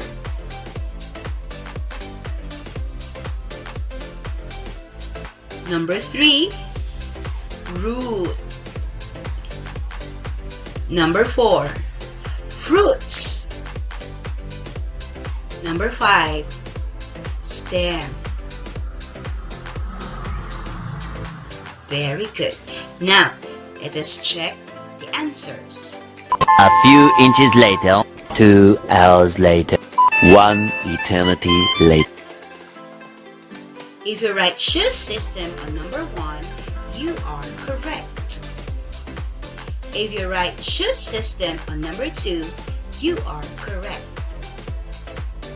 If you write root system on number 3, you are correct. If you write shoot system on number 4, you are correct. If you write shoot system on number 5, you are definitely correct. Very good.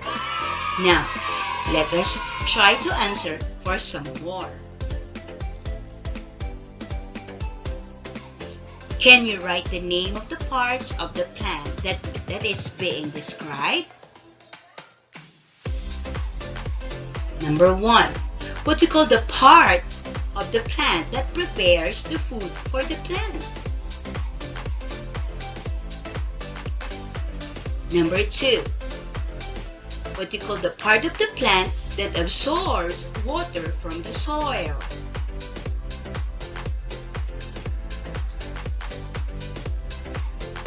Number 3. What do you call the part of the plant that holds the plant upright? Number 4. What do you call the part of the plant that stored food for the plant? And number 5. What do you call the part of the plant that beautifies the plant? And it is the reproductive part.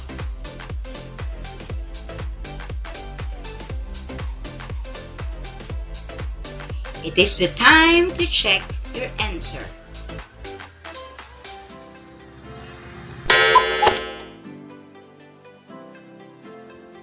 Number 1, if you write leaf, you're correct. Number 2, if you write root, you're correct. Number 3, if you write stem, you're correct. Number 4, if you write fruit, you're correct. Number 5, if you write flower, you are correct. If you got 4 to 5 scores, you are amazing. Keep it up. Good job. You got 3 scores below. Don't worry.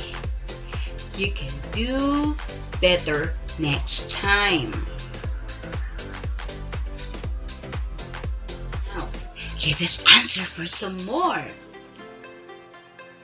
Write the name if the part of root is an example of a tap root or a fibrous root. Ready? Number 1. It's a carrot. Number 2, corn. Number 3, turnip.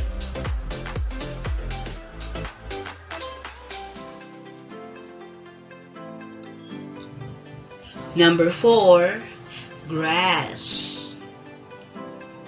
And the last one, sweet potato. Yeah! 2 hours later. It is the time to check your answer. Ready?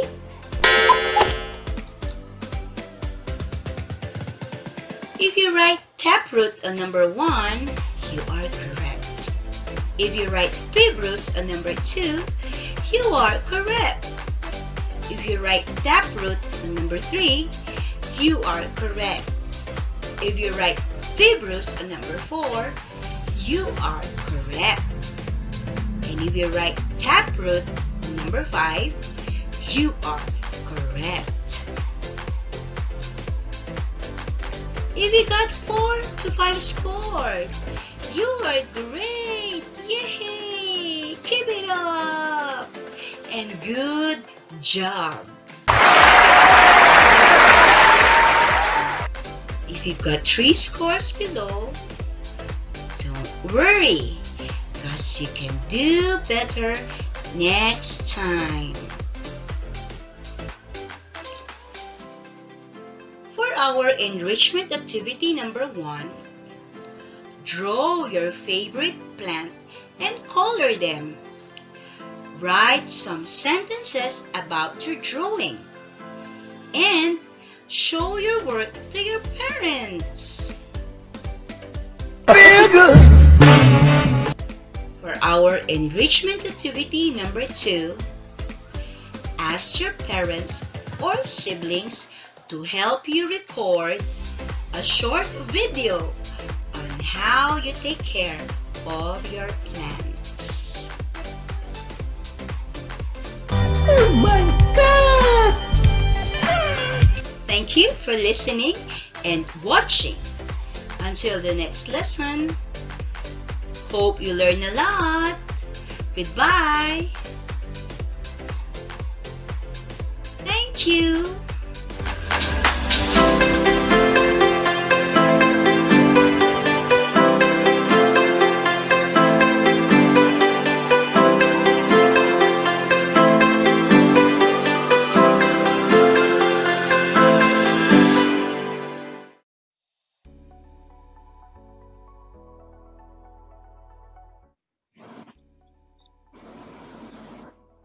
Ayan, thank you so much po, Ma'am Catalina G. Bonus, for identifying the process of plants to humans and showing the safety measure in handling harmful plants. So thank you so much po again, ma'am. So for sure, partner, nag-enjoy din ang ating mga plantitos at plantitas talaga na teachers sapagkat napakarami din nating learnings mula sa ating facilitators.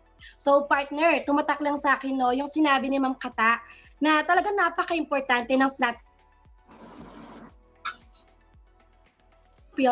yung concrete learning kung wala tayong mga varied strategies and techniques na gagamitin sa ating teaching and learning process. Sabi ko nga kanina, partner, na this webinar is really a great help to prepare us teachers on how to effectively educate our learners and to provide what strategies and techniques we could provide through this new normal. Yes, partner, no? May I remind din po sa yung ating mga participant na teachers natin, no? Yung ating pong webinar na ito is intended po para sa ating mga teachers, no?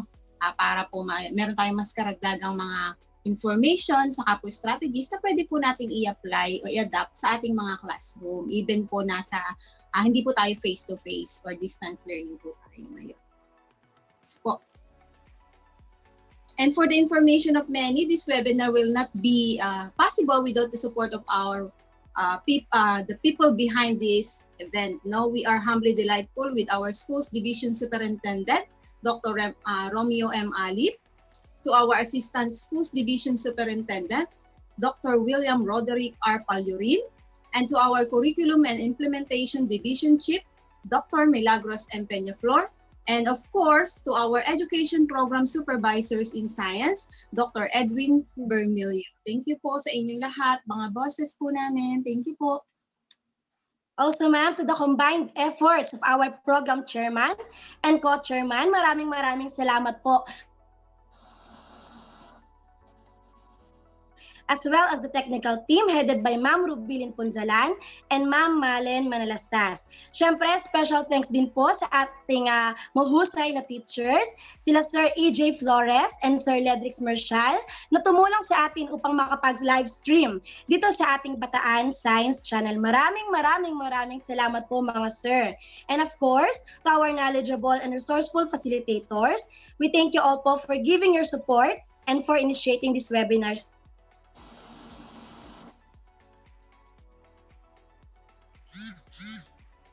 So, are we still good po? I believe we are still doing fine. So, just sit back, relax, and enjoy while watching po. So, partner, let's proceed na. Paka-introduce na po ang ating next facilitator. All right. So, our next facilitator po is a Master Teacher 1 of Tomas Pinpin Memorial Elementary School, Abukay District. She is a GSP and Filipino School Coordinator, School Paper Advisor, and has been teaching for 24 years. 2017 Bataan Outstanding Teaching Personnel Awardee and Dakilang Guru Awardee. She will be emphasizing the topic on identifying observable characteristics that are passed on from parents to offspring. So without further ado, let us all welcome Ma'am Sharon Kinao Guanzon. A virtual applause, please. Good morning, ma'am. Morning po. Good morning, science enthusiasts. I'm teacher Sharon Guanzon of Tomas Pinpin Memorial Elementary School, Abukay District.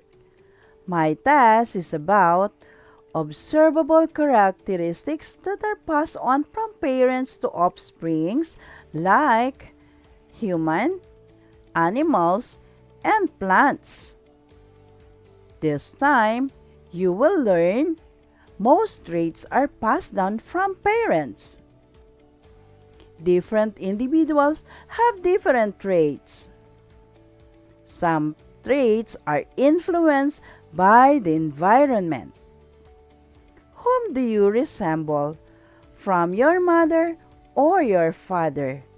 What color is your hair? What color are your eyes? Do you look like your grandmother or grandfather? Let's see. Every living plants and animals in the world reproduce its own kind. Like plants and animals, people reproduce their own kind. Now let's talk about reproduction. What is reproduction? Reproduction means biological process by which new individual organism or offspring are produced from their parents. It focuses two essential concepts. First, that living things reproduce their own kind. Next, it is important for passing of traits from parents to offspring, properly termed as inheritance. Let's talk about two types of reproduction. The first one is sexual. It is typically requires sexual interaction of two specialized organisms. Sexual produces offspring's organism whose genetic characteristics are derived from those of the two parental organisms. Like in fish, lay eggs, then small feces. Hen lay eggs, then chick. Father and mother, then a baby. The next one is asexual. Simplest form of reproduction. One parent. Offspring that arise are either from a single cell or multicellular. It inherits the genes of their single parent. An organism can reproduce without the involvement of another organism. Example, cloning of organism, production of new individual along a leaf margin. What color is your hair? Is it brown? Is it black? Or blonde? Let's talk about inherited traits. What are inherited traits? Those are physical characteristics that are passed from a parent to their baby or offspring.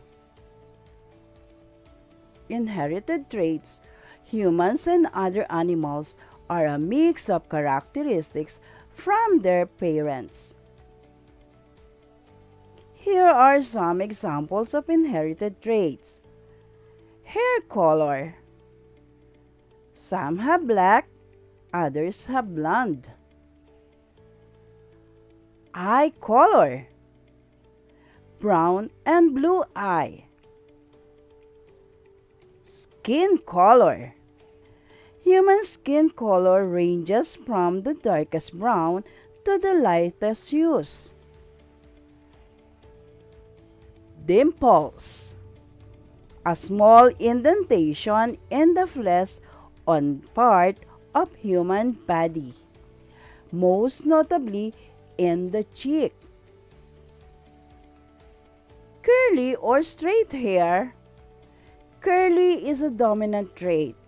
If one parent passes on the curly hair gene and the other a straight hair, it is more likely that their child will have some sort of curly hair.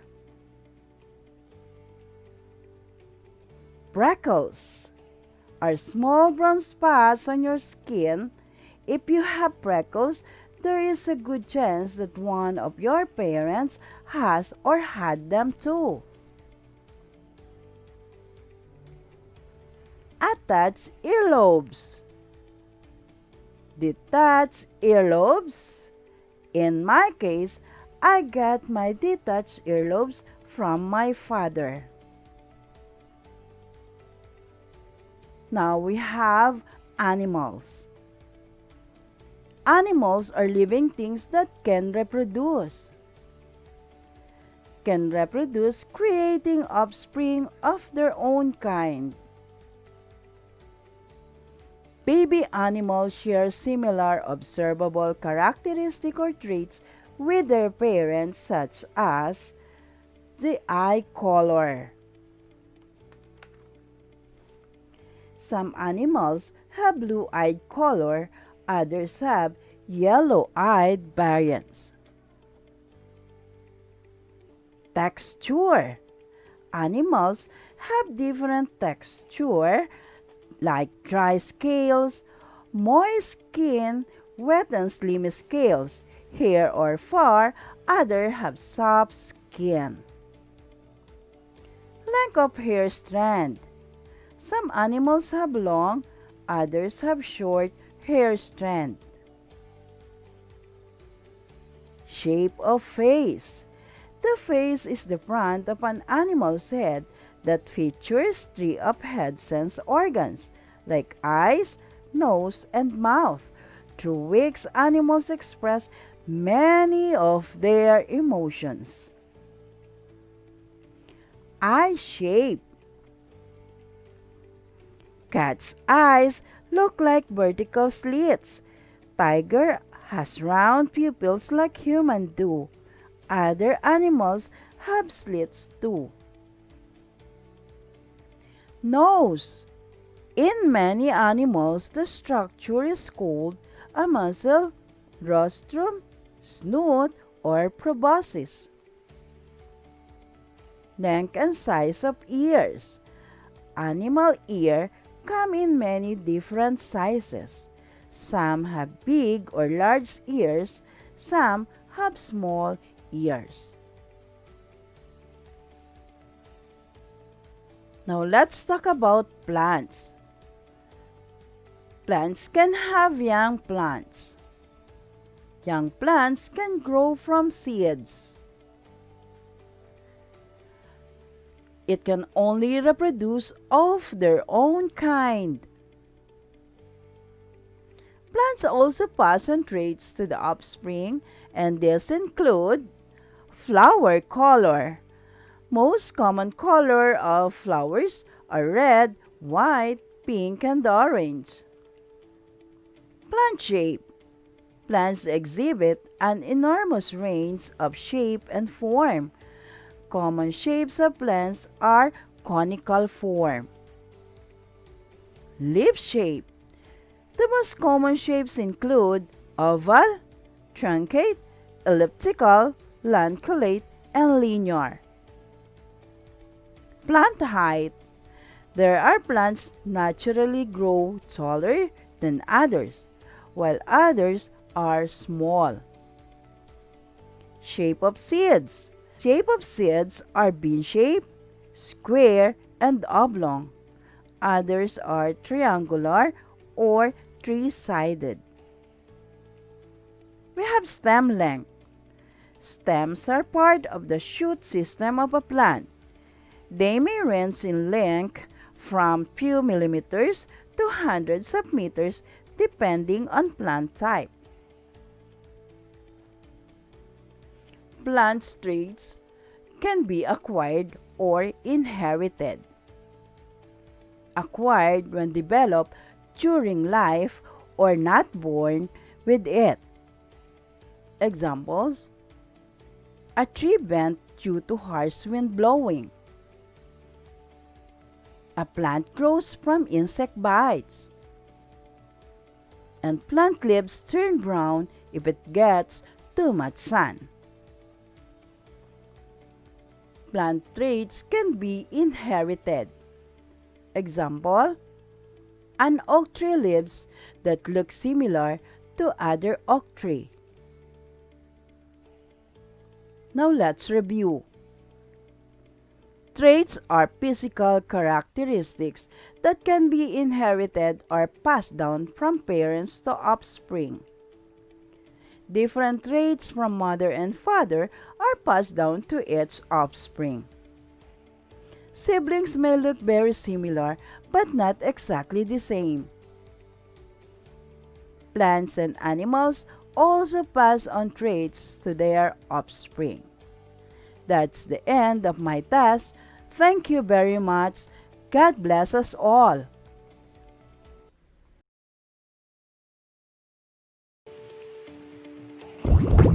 Magandang araw mga bata! Sa araw na ito ay dadalhin ko kayo sa mundo ng mga hayop. Kayo ba ay may alagang hayop? Sige nga, ano-ano ang inyong mga alaga? May aso, may pusa, ibon, manok. So kayong lahat ay may alagang hayop. Napansin niyo ba ang kanilang mga itsura?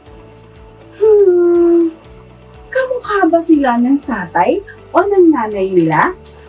Tatalakayin natin ngayon ang mga katangian ng mga hayop na namamana at ang mga pagkakaiba-iba nito. Tingnan niyo ang mga larawang ito. Ano ang inyong napansin? Tama! Mag-anak na aso. May tatay, may nanay, at mga anak. Napansin niyo ba ang itsura nila? Alin sa tatlong anak ang kamukha ni tatay? Tama! Alin naman ang kamukha ni nanay? Bakit kaya magkamukha sina tatay at si Uno, si nanay at si Dos?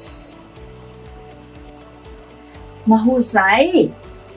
Hindi man makuha ang lahat ng katangian, pero laging tandaan, maaaring sa parehong magulang ay makuha ang mga ito ng kanilang mga anak. Ngayon naman, gamitin natin ang larawan na nasa pisara. Kunan natin ang talahanayan na nasa pisara. Obserbahang mabuti ang larawan. Tingnan ang pagkakapare-pareho at ang pagkakaiba-iba nila. Tara, simulan na natin. Tingnan nyo ang katangian. Dito si tatay, si nanay, si Uno, si Dos, at si Tres. Ang mga katangian nila na nasa unang hanay ay katulad ng sa balahibo, binti, kulay ng balahibo, tainga, buntot, at mukha. Si tatay ay may maikling balahibo. Si nanay ay mas maikli ang balahibo. Abuhin, puti naman at tsokolate ang kulay ng kanyang balahibo. Ang kanyang tainga ay malaki. Maikli ang kanyang buntot at mahaba ang kanyang mukha. Sa tatlong anak nila na si Uno, si Dos, at si Tres ay may kani-kaniyang katangian din na namana sa kanilang mga magulang. Si Uno, si Dos, at si Tres ay may mahabang balahibo. Puti at itim naman ang kulay ng balahibo ni Uno. Si Dos ay puti at si Tres naman ay itim. Tingnan niyo ang pagkakaiba ng mga namanang katangian nila. Ito ba ay may pagkakapareho o pagkakaiba? Tingnan natin ang laki ng kanilang tainga. Si Uno ay maikli.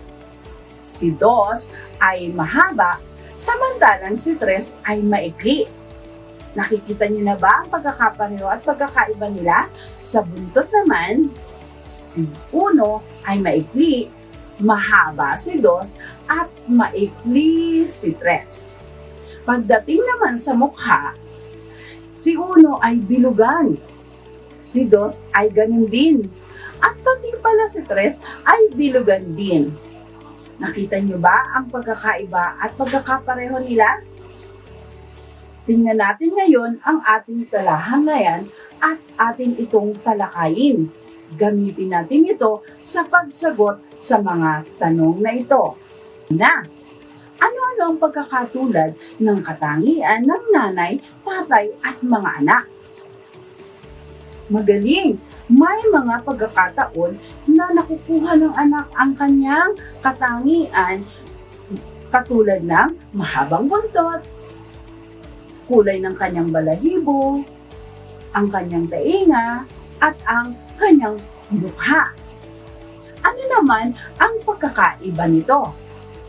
May mga pagkakataon, base sa inyong mga tinuran, may mga pagkakataon na hindi nakukuha ng anak ang katangian ng tatay at ng kanyang nanay.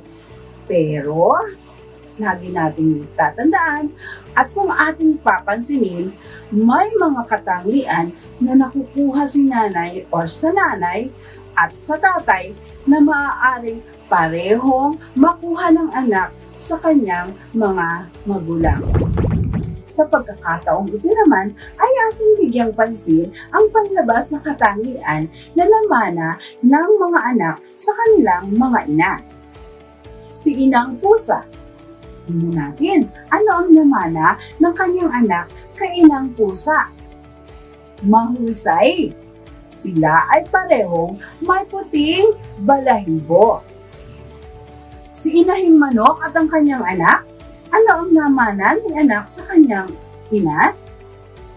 Mahusay, siya ay may mahabang pakpak. Tingnan natin ang ibon at ang kanyang anak.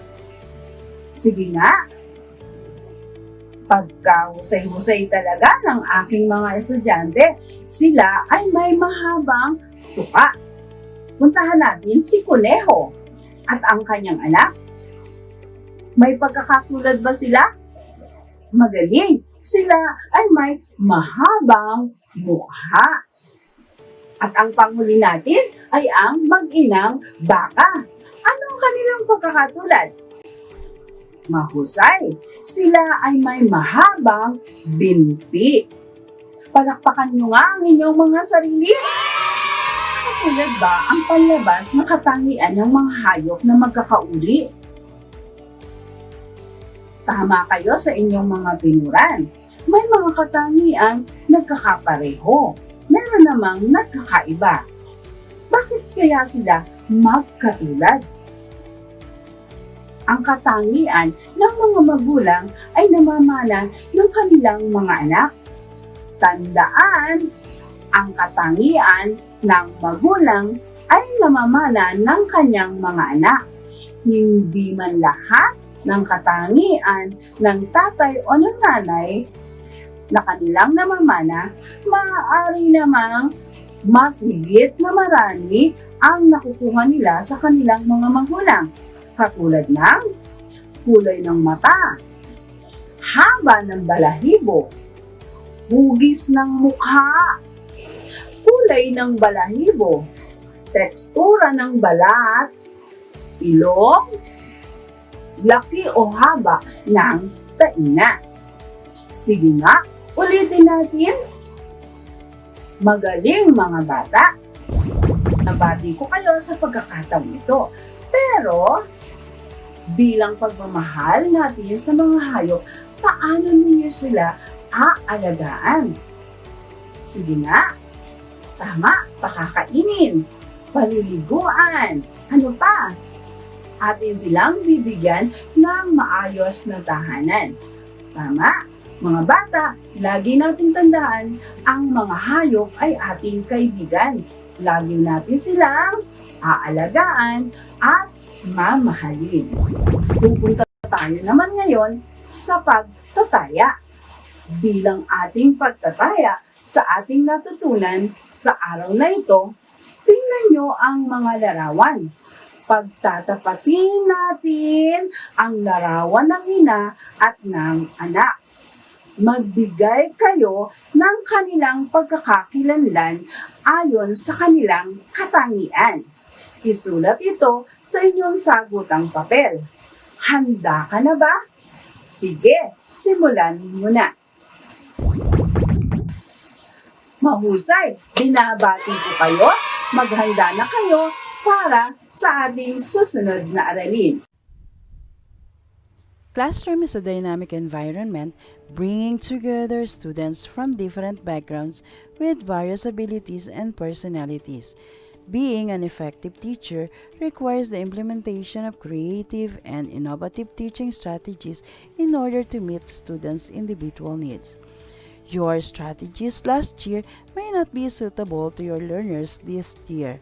Since we are facing the new normal, teacher must be creative enough on the strategies used in order to attain a particular goal. Here are some of the teaching strategies that we can use to our learners with the help of their parents to achieve or attain our goals. First, we have picture game or Pictionary race. This is a team game.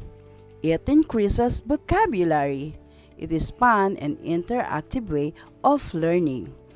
This is very timely because learners can work with their family and other siblings. Second, a cup of conversation. This helps students improve fluency. Students pick topic from a cup and then discuss with the other students, change then swap. We can also do this at home. It is like bonding with a family while learning. Word walls. Science word walls can stimulate interest of students in the subject and an opportunity to them to illustrate different concepts. Teacher Nanay can design creative word walls in their home and ask students contribute idea. They can do this weekly or monthly. Experiential learning. This time, students learn by doing. It is the process of learning through experience and is more specifically defined as learning through reflection on doing. It is hands-on learning, can be a form of experiential learning, but does not necessarily involve students reflecting on their product. It is through fun games, and we can use this in experiments. Graphic organizers, simple and effective tool. It summarizes the information in a concise manner. It helps easily grasp the new concept. Here are the examples of graphic organizers. Venn diagram. It is an illustration that shows relationships among things or finite groups of things. This helps visually represent the similarities and differences between two concepts. Fishbone diagram is a visual way to look at the cause and effect. The problem or effect is displayed at the head or mouth of the fish. Then possible causes are listed on the smaller bones. Flow chart, a type of diagram that represents a workflow or process. It is a step-by-step approach to solving tasks. These steps show by connecting the boxes with arrows. Cluster word web. This graphic organizer helps to systematize the generation of ideas based upon a central topic. In this type of diagram, students can more easily brainstorm a theme, associate about an idea, or explore a new subject. KWL chart is a graphical organizer designed to help in learning. The letters K, W, L are an acronym for what students in the course of a lesson already know, want to know, and ultimately learn. This helps students organize information before, during, and after a unit on a lesson. They can be used to engage students in a new topic, activate prior knowledge, share unit objectives, and monitor students' learning. According to Jim Rohn, success is 20% skills and 80% strategy. You might know how to succeed, but more importantly, what's your plan to succeed? That's the end of my task. Thank you and God bless us all.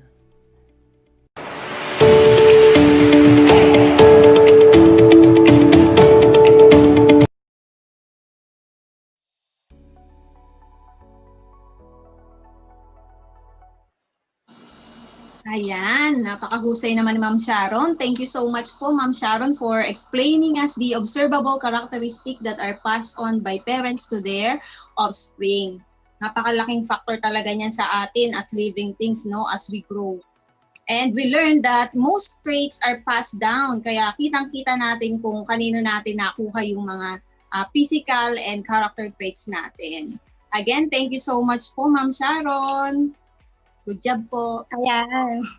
Thank you so much po, ma'am, for such an expensive and thorough explanation. So for sure, partner, at this point in time, marami nang natutunan ng ating mga teachers ngayon, no? So marami na po ba tayong mga nasulat na information?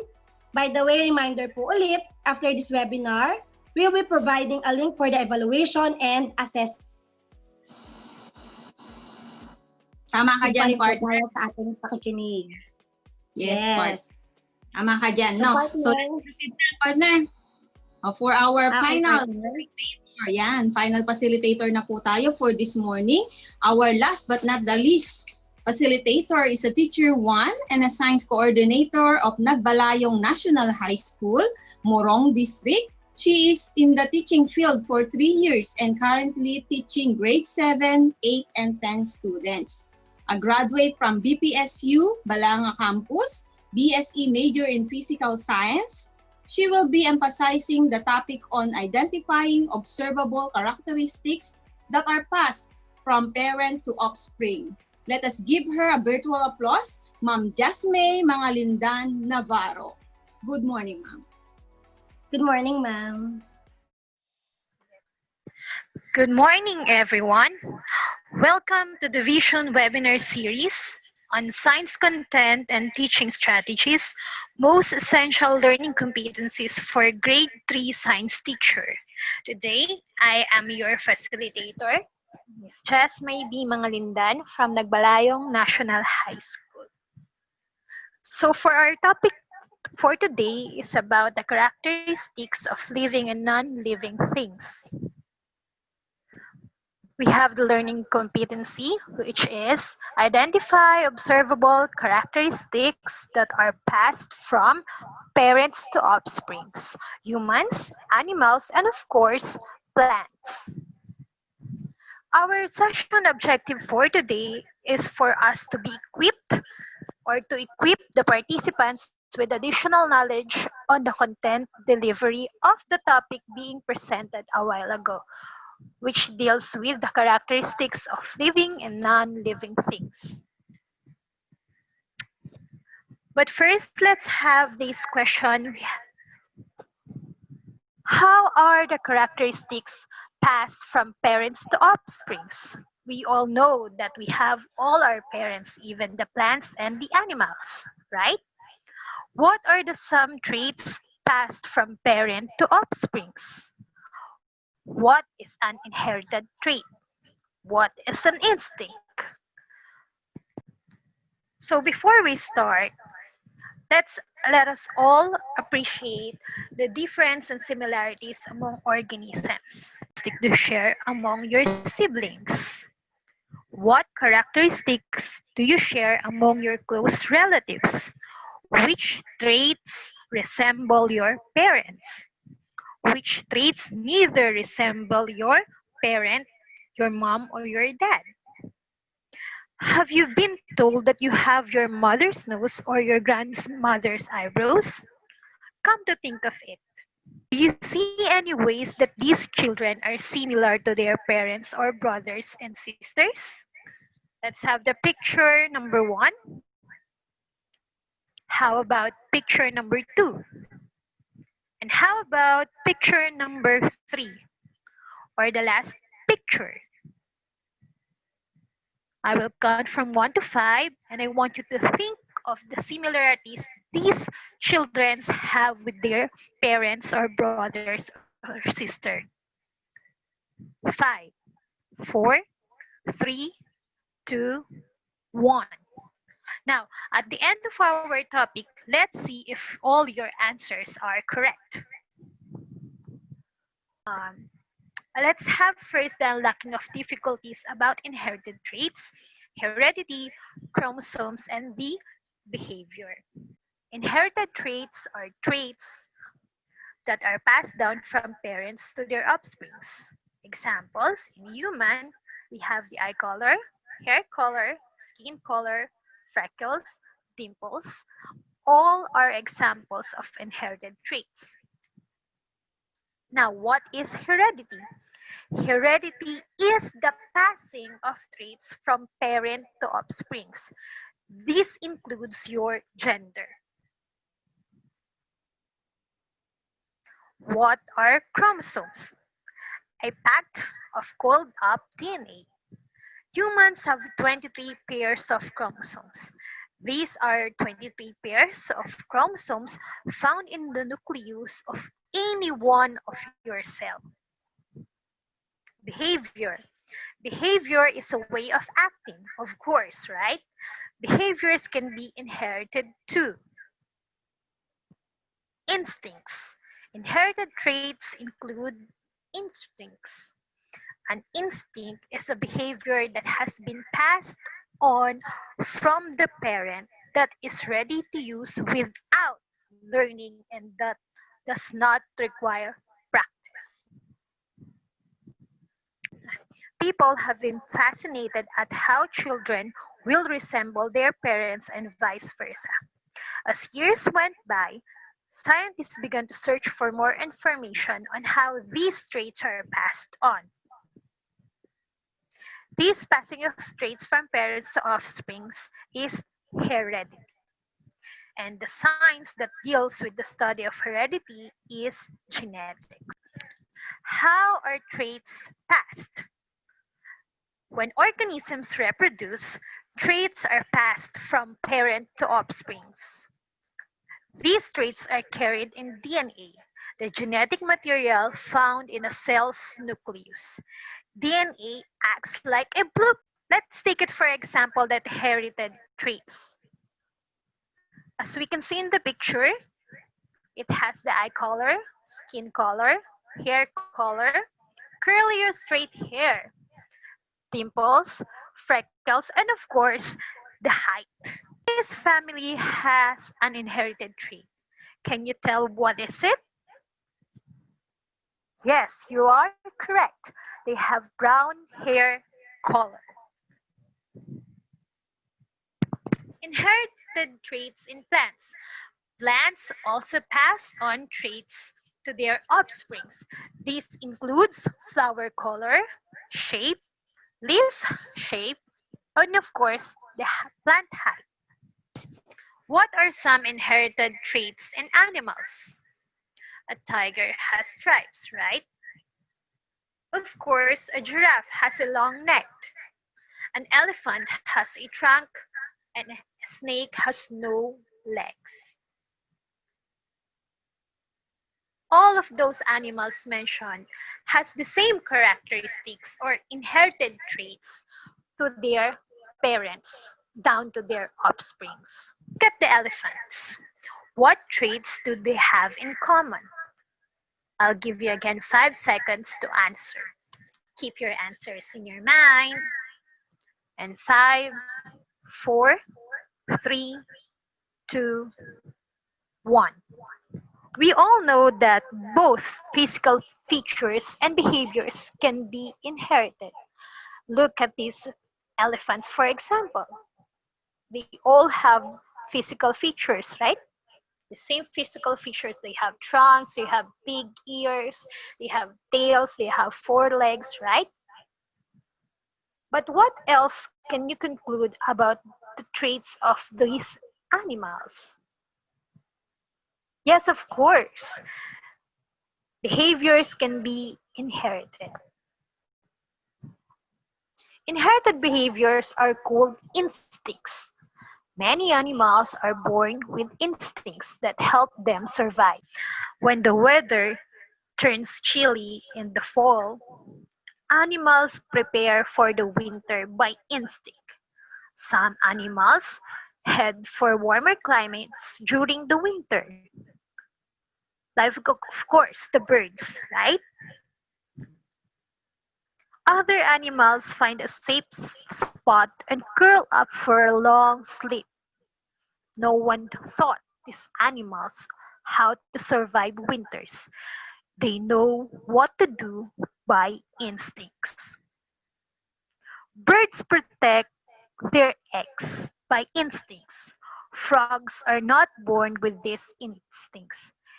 They leave their eggs to hatch or die on their own. As you can see in the picture, a lion instincts to catch prey in order to survive.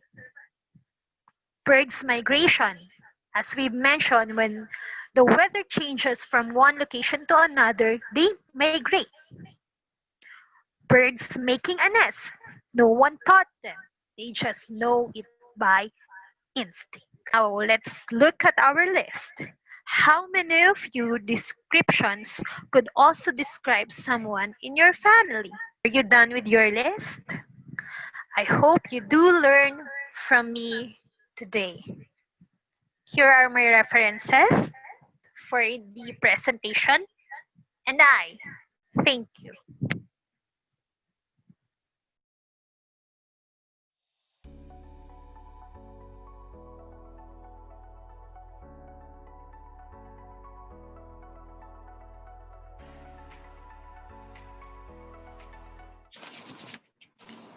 Okay, thank you so much po, Ma'am Jasmine Mangalindan, for explaining the different observable characteristics that are passed from parent to offspring, and for those teaching strategies and approaches that you have shared. We will surely use them in our daily teaching. Again, Ma'am Jasmine, thank you so much po. Good job po, Ma'am. Ayan. So once again, good afternoon, grade 3 science teachers, as well as serious thanks to our participants for patiently staying with us until this point of time po. So which is the question and answer portion. So hello po sa ating 157 viewers. Talagang hindi tayo iniwan, ma'am. So we hope that you gained much insight with the different sessions that we had from our remarkable facilitators. Ayan, syempre partner, thank you so much din po sa ating mga facilitator for your very comprehensive and sensible sharing of thoughts on the issues and concerns regarding the science content and teaching strategies in the context of the most essential learning competencies.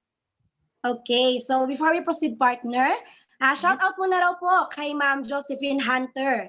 Pa-shout out daw po from Mambog Elementary School of Hermosa District. Salamat daw po sa mga speakers, moderators, technical staff, and kay Ma'am Mila po and Sir Edwin. So ayan, partner, may mga nagpadala na po na mga questions lang naman po and additional information. And upon browsing our comment box, partner, no, mapapansin natin na puro gratitude ang ipinapadala din ng ating mga teachers.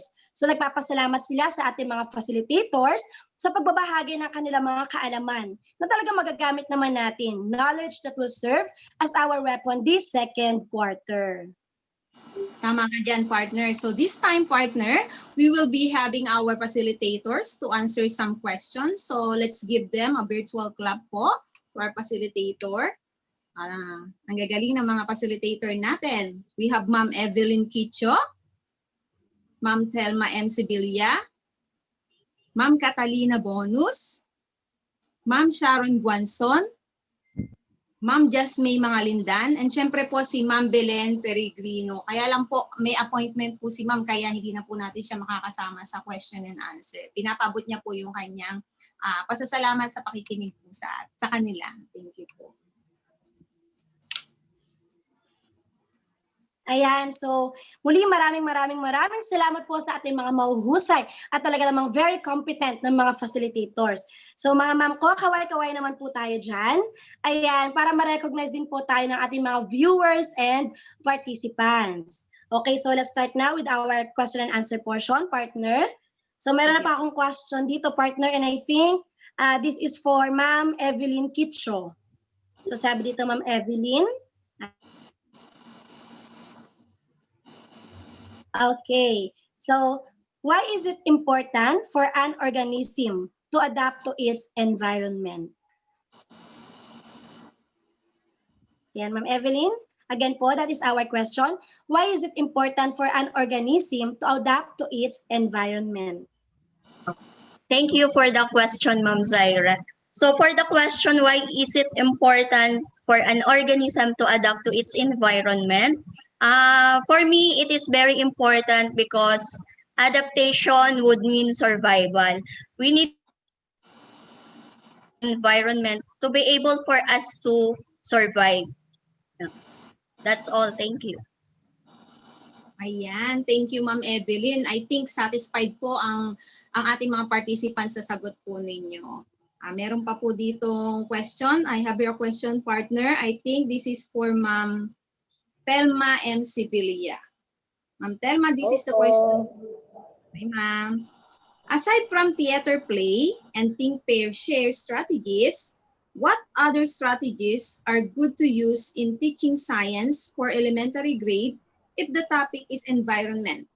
Again, Ma'am, the question is, aside from theater play and think pair and share strategies, what other strategies are good to use in teaching science for elementary grade if the topic is environment?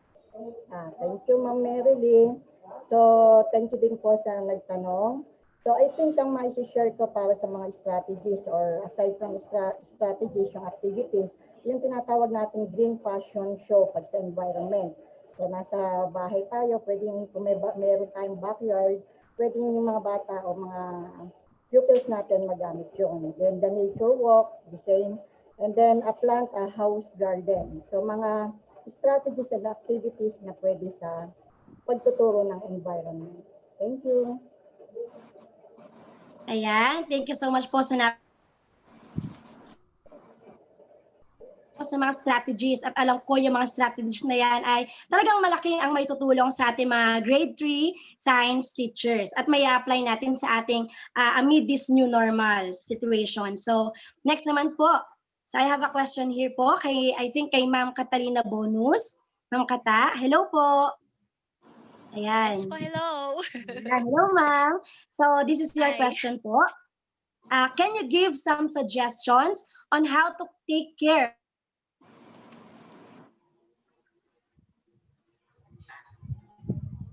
Alam naman natin, no, pandemic, no, ang mga teachers kapag, o kahit hindi sabihin natin, kahit hindi mga teachers, basta pag sinabing plantitas, talagang kahit may pandemic pa yan, susuungin.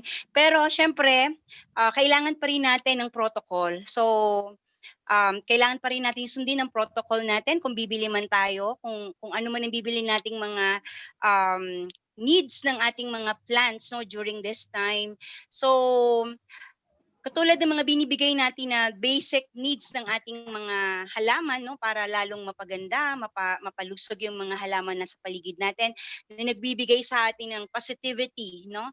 So during this time of pandemic, basta kailangan lang sumunod pa rin tayo sa mga protocol. Wear mask, no, may social distancing sa pagbili ng mga halaman, sa pagbili ng mga needs nito. So thank you. Okay, thank you po ma'am. Thank you po ma'am Kata sa napaka-comprehensive na pagsagot po ninyo sa question, no. Okay, meron pa pong isang question dito. I think this goes for Ma'am Jasmine Navarro. Okay, what kind of behavior do organisms inherit from their parents? Again, Ma'am Jasmine, the question is, what kind of behavior do organisms inherit from their parents? Thank you for that wonderful question. The behavior that we inherit from our parents, it's what we call the instinct. That it does not require any practice for the animals or even humans to do. For example, there are lions have the instinct to search for its prey, right? Another example is the bird migration. No one taught them about that, but they have an instant instinct that inherited from their parents. Thank you. Ayan, thank you so much, ma'am. Question na lamang po ito, ma'am. So this is for Ma'am Sharon Guanzon. Ayan. Ay, akala ko wala na. Ma'am Sharon, hello, Ma'am Sha. Hello po, hello This po. is your question po. Ma'am, in what way that the strategies you presented will help teachers, especially now that we are facing this new normal? Akala ko nakaligtas na ako eh. Salamat sa question. So these strategies are of great help to all teachers. Though we are facing the new normal, sabi nga nila, new normal. Yes, we are using a modular modality, no classroom situation, pero may bahay situation naman po. They can share this to the parents of their learners. Example po natin yung word wall. This is very timely since teacher, nanay, or in charge, which is the they are the facilitator. This time they will gather the information from different learning areas, and since especially science, they will not put this into scratch. Paano po yun? They will pause what they learn using the sticky notes or things they have in their house. So wala po tayong face-to-face ngayon, pero magagamit naman po natin yan sa darating na panahon. Thank you. Ayan, very well said, ma'am. Thank you po sa napakagandang sagot. So, partner, sa palagay, meron pa bagang mga tanong dyan? Meron ka pa bang nakita mga tanong? Ayan, so and I am very much positive po na that is because of a very impressive and meaningful discussion po of our facilitator. So, palakpakan naman po natin sila, ma'am. Ayan, so napakahusay at kagagaling talaga mga facilitators. So, partner? Yan, partner, no? Napakahuhusay talaga ng mga facilitators natin. So, this time, partner, let us give the chance naman sa mga facilitator natin para makapagpasalamat din sila at makapagsalita para po sa ating experience, sa kanilang experience today. Yes po. Sino pong gustong mauna? No, ma'am. Yes, ma'am. Ma'am, ako muna po. Sige. Thank you very much po sa pakikinig. Kahit na nagka-aberya kanina, na nawala ng power. Pero nandiyan po nagtiyaga yung parang makinig at manood. Sana may natutunan kayo sa mga na-share namin. Thank you po, pati po sa mga kasama namin ng mga moderators, sila sir, para mabuo po ang webinar nito. Thank you very much. Yan. Thank you, Ma'am Thelma. Sunod naman po nating pakinggan ang shout-out ni Ma'am Evelyn Kitcho. So, shout out po sa JAG MHS family, admin, staff, department heads, and faculty, especially sa aking science department. So, thank you po sa lahat and God bless. Yan. Thank you, ma'am. Sino naman po? Si Ma'am Sharon. Ma'am Sharon. Siyempre po, special thanks to Sir Edwin, Ma'am Beng, hindi kami pinabayaan. Ma'am Annalisa Dominguez, our school head coordinator in science. Dr. Ruelingad, Ma'am Pauline Rojas, our principal. Ma'am Rosa Ann Perez, our assistant principal. My TPMES family. My co-facilitator, syempre kayo yon, at mga kasama sa team ng second quarter. Then Sir Pitts, Sir Abhil, at syempre yung mga anak ko na nagtiyaga sa akin. Salamat po sa lahat and syempre sa asawa ko. Thank you. May pa-special mention si Ma'am. So thank you, Ma'am Sha. Pakinggan naman po natin ngayon po ang pagbati ni Ma'am Catalina Bonus. Ayan. So, unang-una nagpapasalamat ako sa Lord kasi anong tawag dito, bago mag-start, masakit na yung tiyan ko eh. Ganito yata talaga pag natetense to. Pero napagtagumpayan natin ito at nagpapasalamat tayo sa lahat ng naging viewers natin, sa mga teacher participants. Ganun din syempre sa aking SNES family, kay Ma'am Jolfa sa aming district supervisor, kay Ma'am Merly sa aming masipag na principal, Ma'am Merly, si Ma'am Shi, maging doon sa mga co-teachers ko sa grade 3, kay Ninang Nimpa, kay Ma'am Edna, sa aming chairman, at sa lahat ng teachers ng Samul North and Samul District. Thank you. Ayan, thank you, ma'am.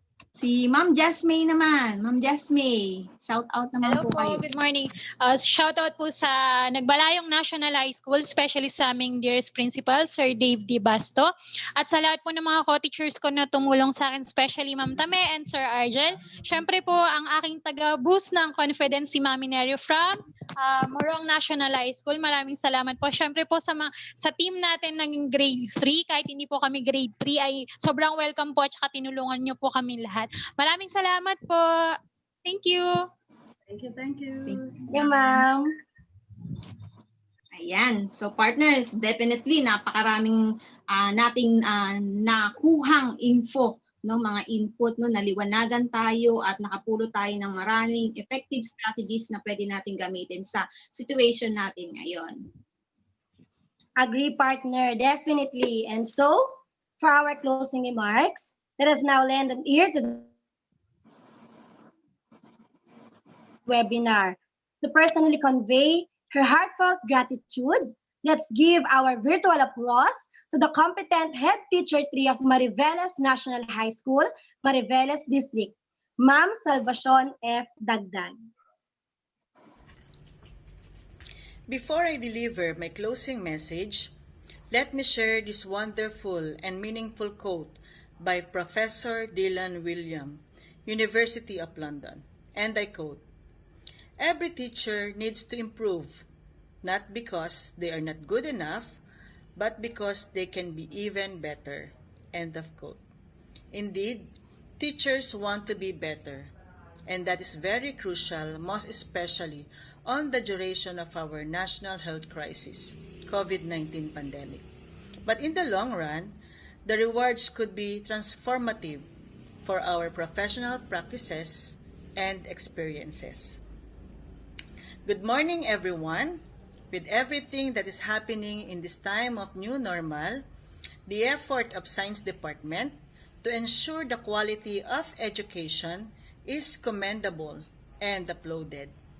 The untiring support of our Schools Division Superintendent, Dr. Romeo M. Alip, and Assistant Schools Division Superintendent, Dr. William Roderick R. Falurin, the endless encouragement of our CID Chief, Dr. Milagros M. Peñaflor, and the never-ending assistance of our hardworking Education Program Supervisor, Dr. Edwin Riel Bermilio, were the reasons of the success and accomplishment of this webinar series. May this webinar for Grade 3 greatly help our teachers from our presenters and facilitators. May the contents and strategies you've learned from our resource speakers be realized and put into real-life situations. I would like to take this opportunity to personally thank Ma'am Catherine Rivero, Head Teacher 3 of Limay National High School, and Ma'am Ann De Mesa, Elementary School Principal Coordinator, for all the help and guidance. Likewise, Sir E.J. Flores and Sir Ledric Talastas, the men behind the smooth and continuous flow of our program in our online platform. To our program management team, facilitators, presenters, and our two pretty moderators, thank you for being the instrument of success in this webinar. Your efforts were undeniably incredible and highly valued. As my parting words, our dear teachers and participants, thank you for the time and effort attending this webinar. Keep safe, God bless, and mabuhay tayong lahat.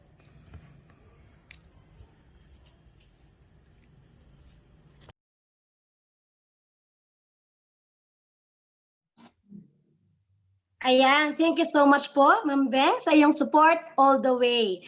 So as we end, once again, maraming salamat po muli sa ating mga mahuhusay na facilitators for extending your expertise para mas maging handa ang ating participants. Wag po natin kakalimutan gamitin ang ating hashtag SDO Bataan Science Webinar Series, hashtag Sulong Edukalidad. Yan, so pwede na po tayo mag-post sa ating mga FB accounts. Thank you, partner. And of course po, sa ating mga participant, you will be receiving a certificate of completion pagkatapos po ng ating webinar series. But don't forget to click our link po for our attendance, evaluation, and assessment form. Maraming salamat po sa mga grade 3 science and ALS teachers po natin for the 3 hours, no more than 3 hours siguro. Alam ko po maraming challenges given this situation, but allow me to share a quote. Things may never go back to normal. You may need to create a new normal, and that's okay. Kaya laban lang para sa edukasyon, para sa kinabukasan ng ating mga bata. Yes, partner, tama ka dyan.